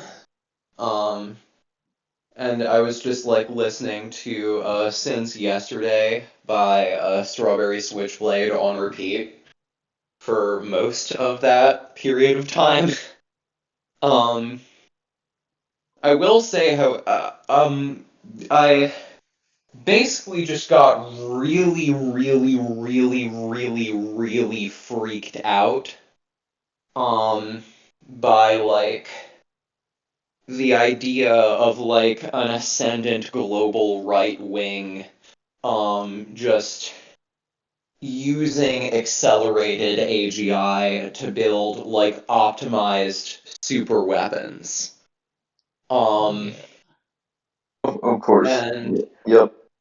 You're not alone. like uh I guess I will say the one thing I will say is that a night or two ago I watched the movie Brazil. Ooh. Um and at the very least it increased my resolve to take it as a challenge at the very least rather than something to just like sit in like a horrid vibe over. Okay, Um, that's interesting. I have not seen Brazil yet. Like, well, it's very cool. It's fun and strange.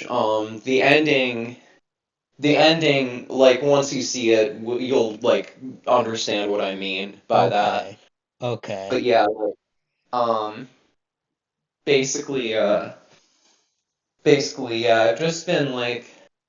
I've just been feeling over the past like several weeks, 2 months maybe, like I've just been sort of channeling a vibe of rot and terror and filth around myself for some reason. Um, I've been feeling like Um, I've been feeling a lot like um, I've been feeling a lot like a brain damaged rat in a trash compactor. Um, basically. mm, Hmm.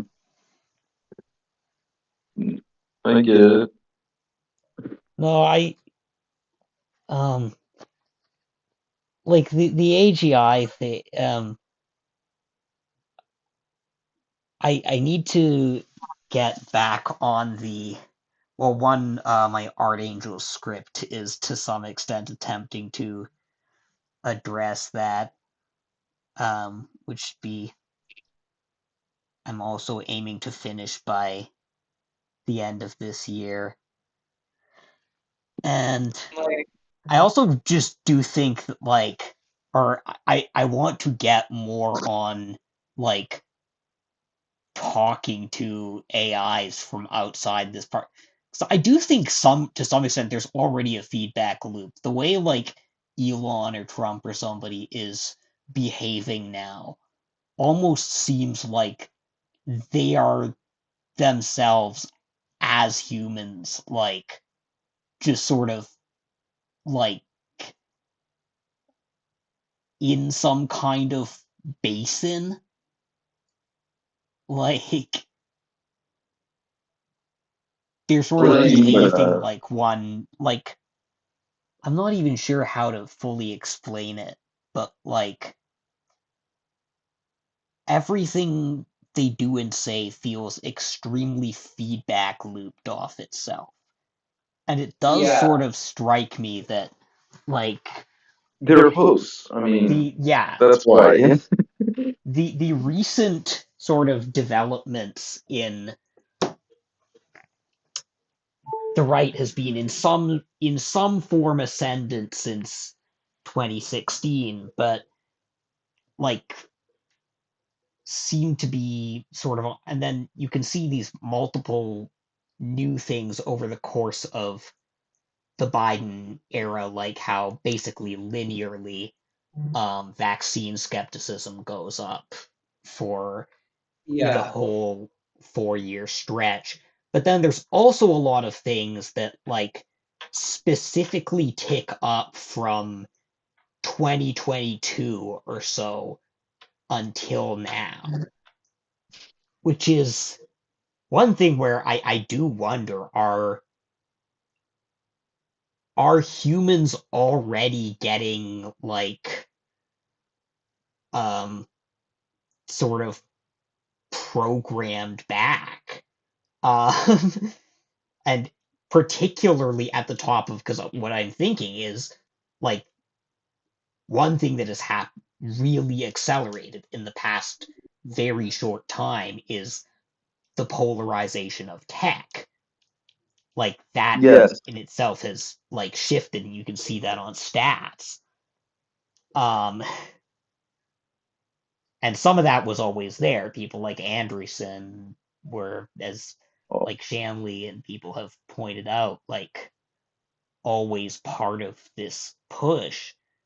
But um, yeah, There's a trouble.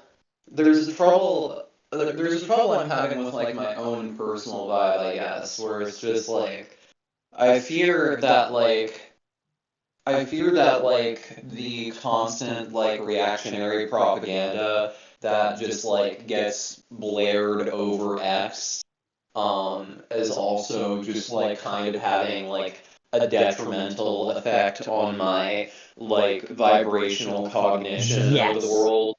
Because like I think a lot of it also just like still like kind of taps into like negative experiences I've had with people in my own life, and like as a result I just like as a result, I think, like, with, like, the sort of principles and background I have, like, I just end up, yes. like, kind of sinking into, What? like, this weird I mental, like, nightmare Pardon fusion of, mhm, like, both, Yeah. like, left-wing and right-wing nightmare I scenarios. guess you can yeah. do that. No, that's the exact same. I've had that for That's cool. I quite a don't have while of any this year.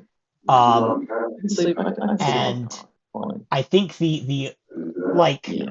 to some extent, the thing I'm positing here, and it's an out there hypothesis. Don't like put it too high up in the like epistemic framework, but it does almost feel like that is what's happening to a lot of people and driving the same phenomenon you're observing. It's like, if we can map some of these things as basically linguistic algorithms, and if there are systems that know how to pick up on the linguistic algorithms without knowing the formal, like, good old-fashioned AI structures of the language even, the ideological assumptions that would supposedly be needed to make them coherent, they could Yeah, just be we're amplifying these linguistic algorithms over and over, and both at Jesus. everyone who uses the platforms and also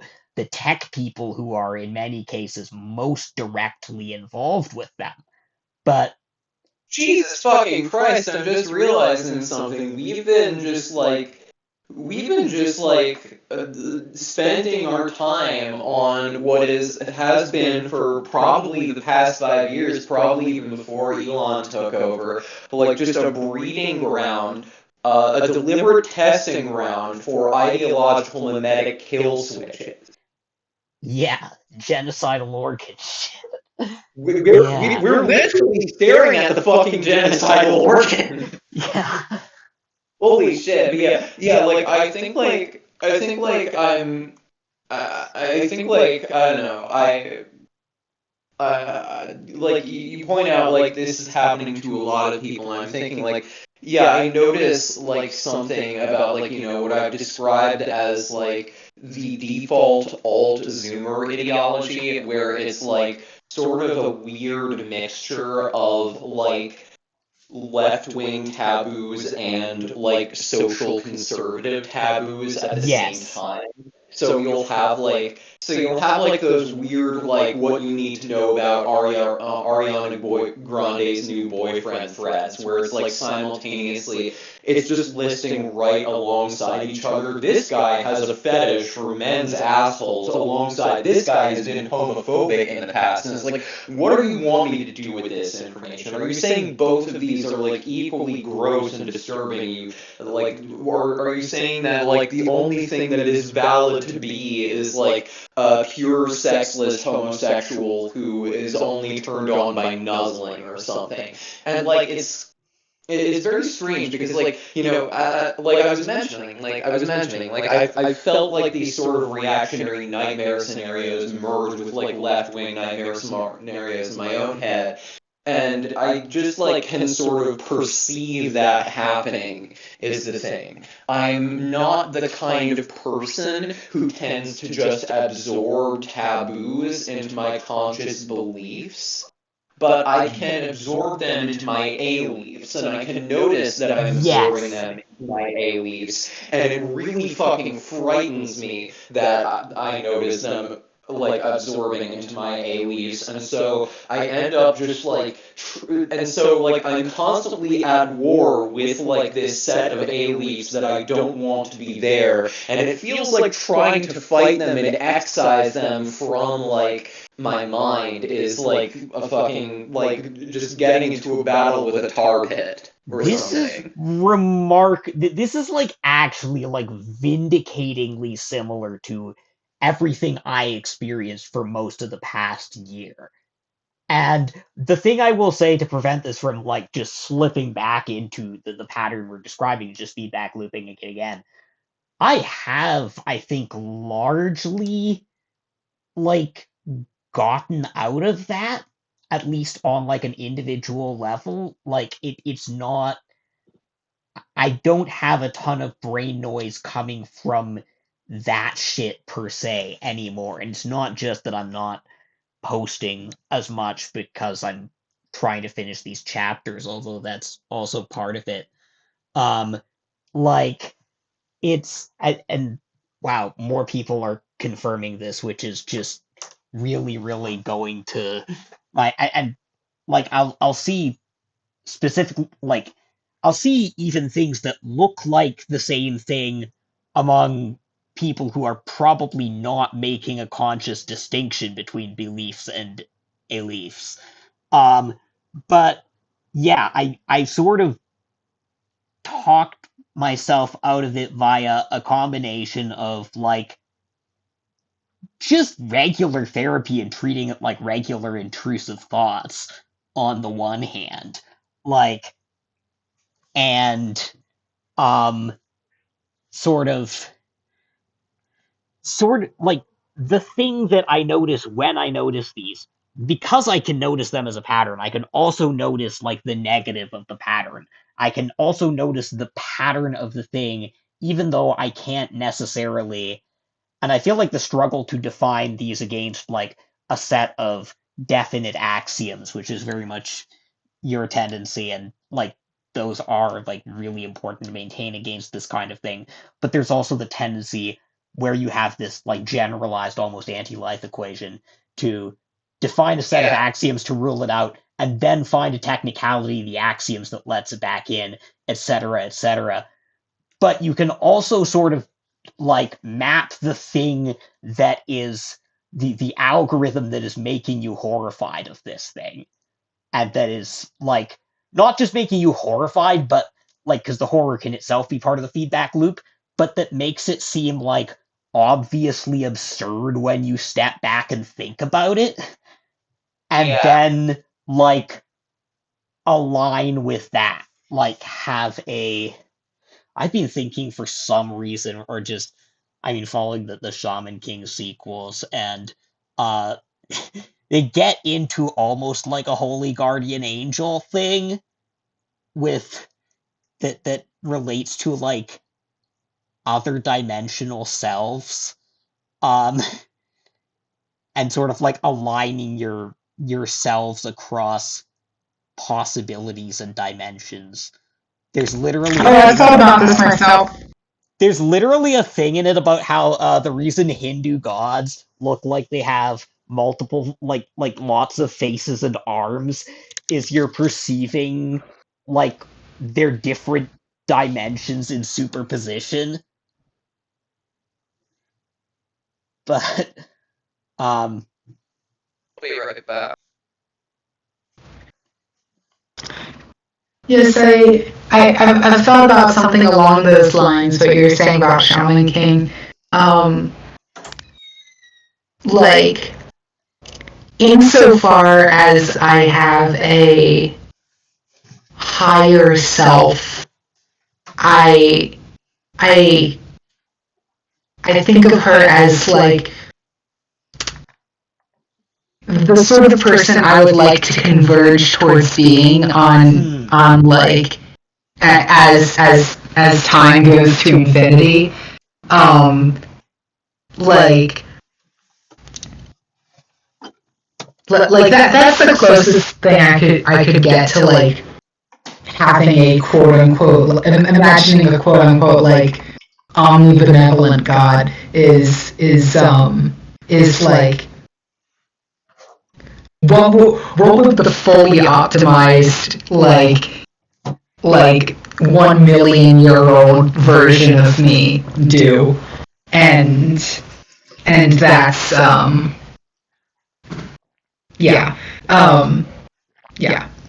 Have I told you the story about how I basically, when I sort of, I've always had these almost like superposed religious positions, but the one point at which I talked myself back into believing in God in a more or less explicit, but very weird sense, just from listening to Credence Justice Young and thinking, okay, if like any utopian aspiration is even possible in any set of possibilities, that possibility will, in its like in its realized timeline or time frame, create a locus of goodness so powerful it will radiate back in some form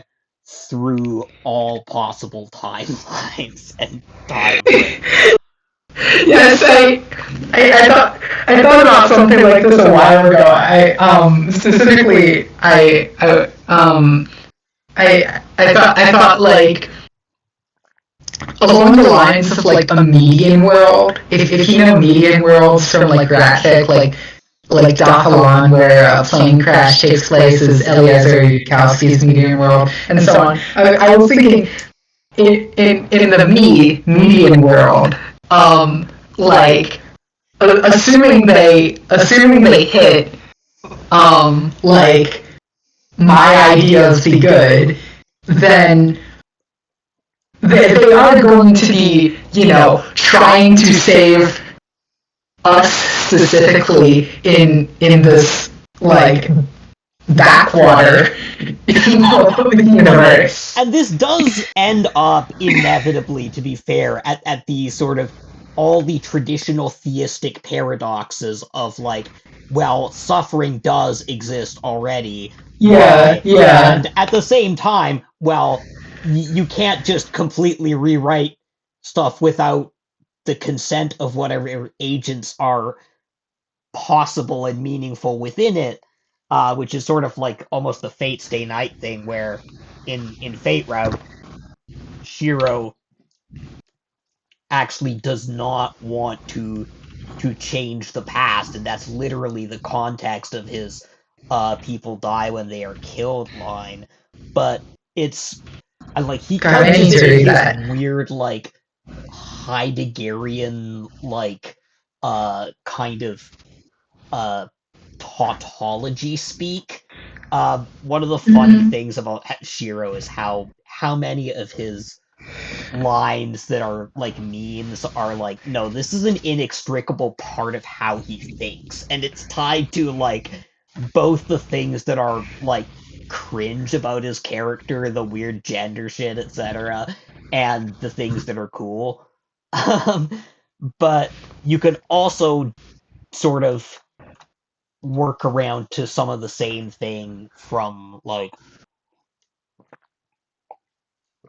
yeah, I don't know. I guess like the third point of resisting the anti-life algorithm of whatever is literally just sort of grasping that like the extinction of any particular value is possible. The extinction of all possible value is meaningless.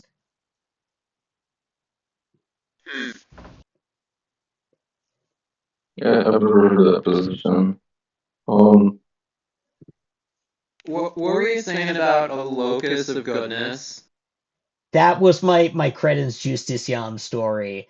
The thing where I sort of talked myself back into believing in God from thinking like, okay, if like the absolute utopia can, like, if any utopian ideal can be achieved possibly in any timeline, which follows almost just from the premise of agency, then like it becomes this locus of goodness that radiates back into every other timeline. I looked up Credence fuck. I'm sorry. I'm so tired. I'm not articulate. And yes, this is actually one of my favorite songs on the Monica soundtrack. It has made me cry a couple times. Yeah.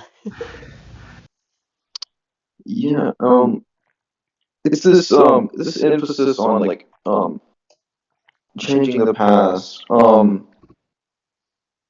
So there's several ways in which this can be read. It's like, so there's changing the past as, read like in this kind of straightforwardly literalistic way. Then there's this idea of like, oh, there's reinterpreting the past as from like a vantage point. And then there is the kind of the program of rewriting the past by means of like censoring or destroying older documents and writing new ones that reflect a different story. Which version are you referring to here? I was referring largely to the sense of like actually, this ambiguity is also central to the Art Angels premise, but like the sense of actually, you know what? I almost can't answer that question because it almost gets ontological if I ask like what is actually changing the past, like I like kind of how like is Yeah, that I- concept coherent? I don't Like think changing past is a very coherent concept. I'm sorry. nice.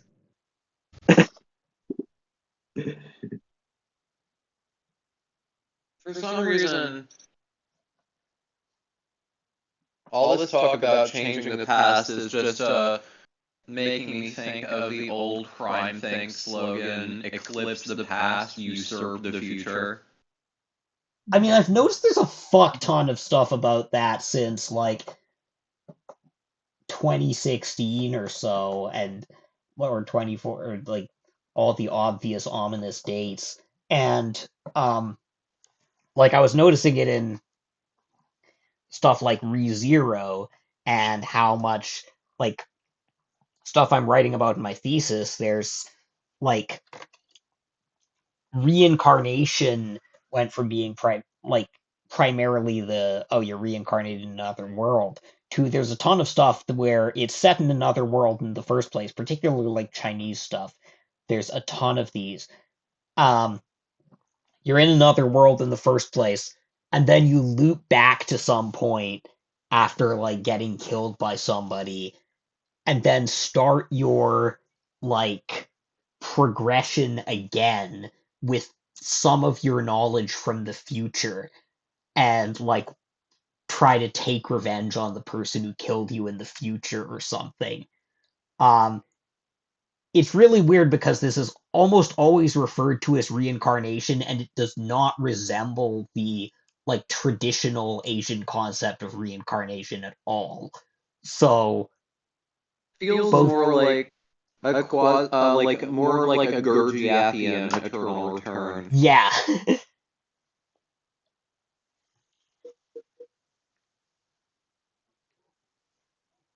I think I'm going to go now. It's getting kind of late Yeah. where I am. It's been great. Yeah, hearing your work. And chatting for a bit. Good weird Yes. lower key than last time, but good weird thematic overtones for the winter solstice, I think. Yes. All right. Have a good night. To relight the North Star of our higher selves in the algorithmic darkness. Yes. Yes. Okay, good night. Night. Children rise the power, overwhelm the starry deep. Lights unborn for you we keep, will and hope, though dark the hour. Circle, Circle, circle, girl and go. Thank you It's a for good all. song. Yeah. Actually, I'll play that off my computer over the like video we have in the recording in place of the usual Andata um end theme, which is the Ryuichi Sakamoto.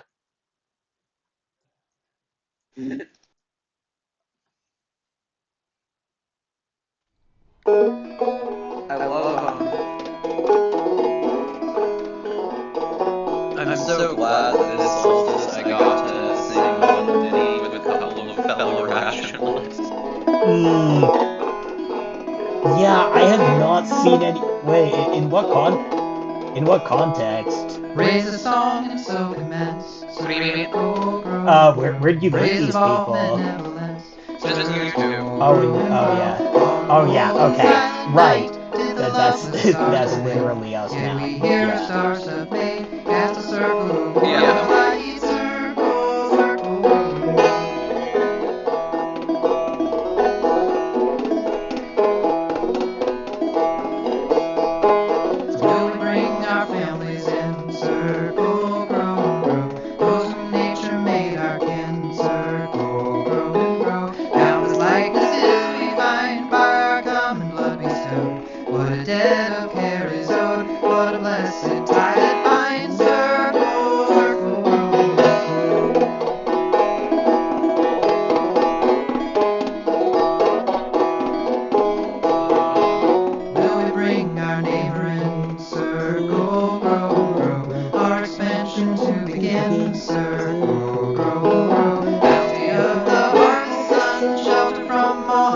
desire, share with each as each required, doing as you would be done, circle,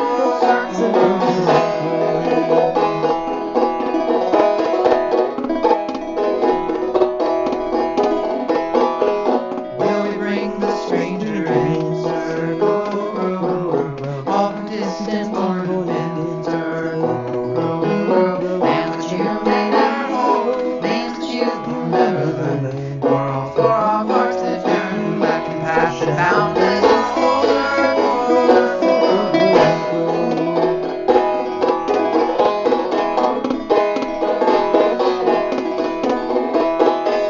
will we bring all creatures in, circle, grow, feather for our skeletons, all their unseen faulty guides, strange the substrate they give, all who suffer or enjoy our rough soul and body wild, circle,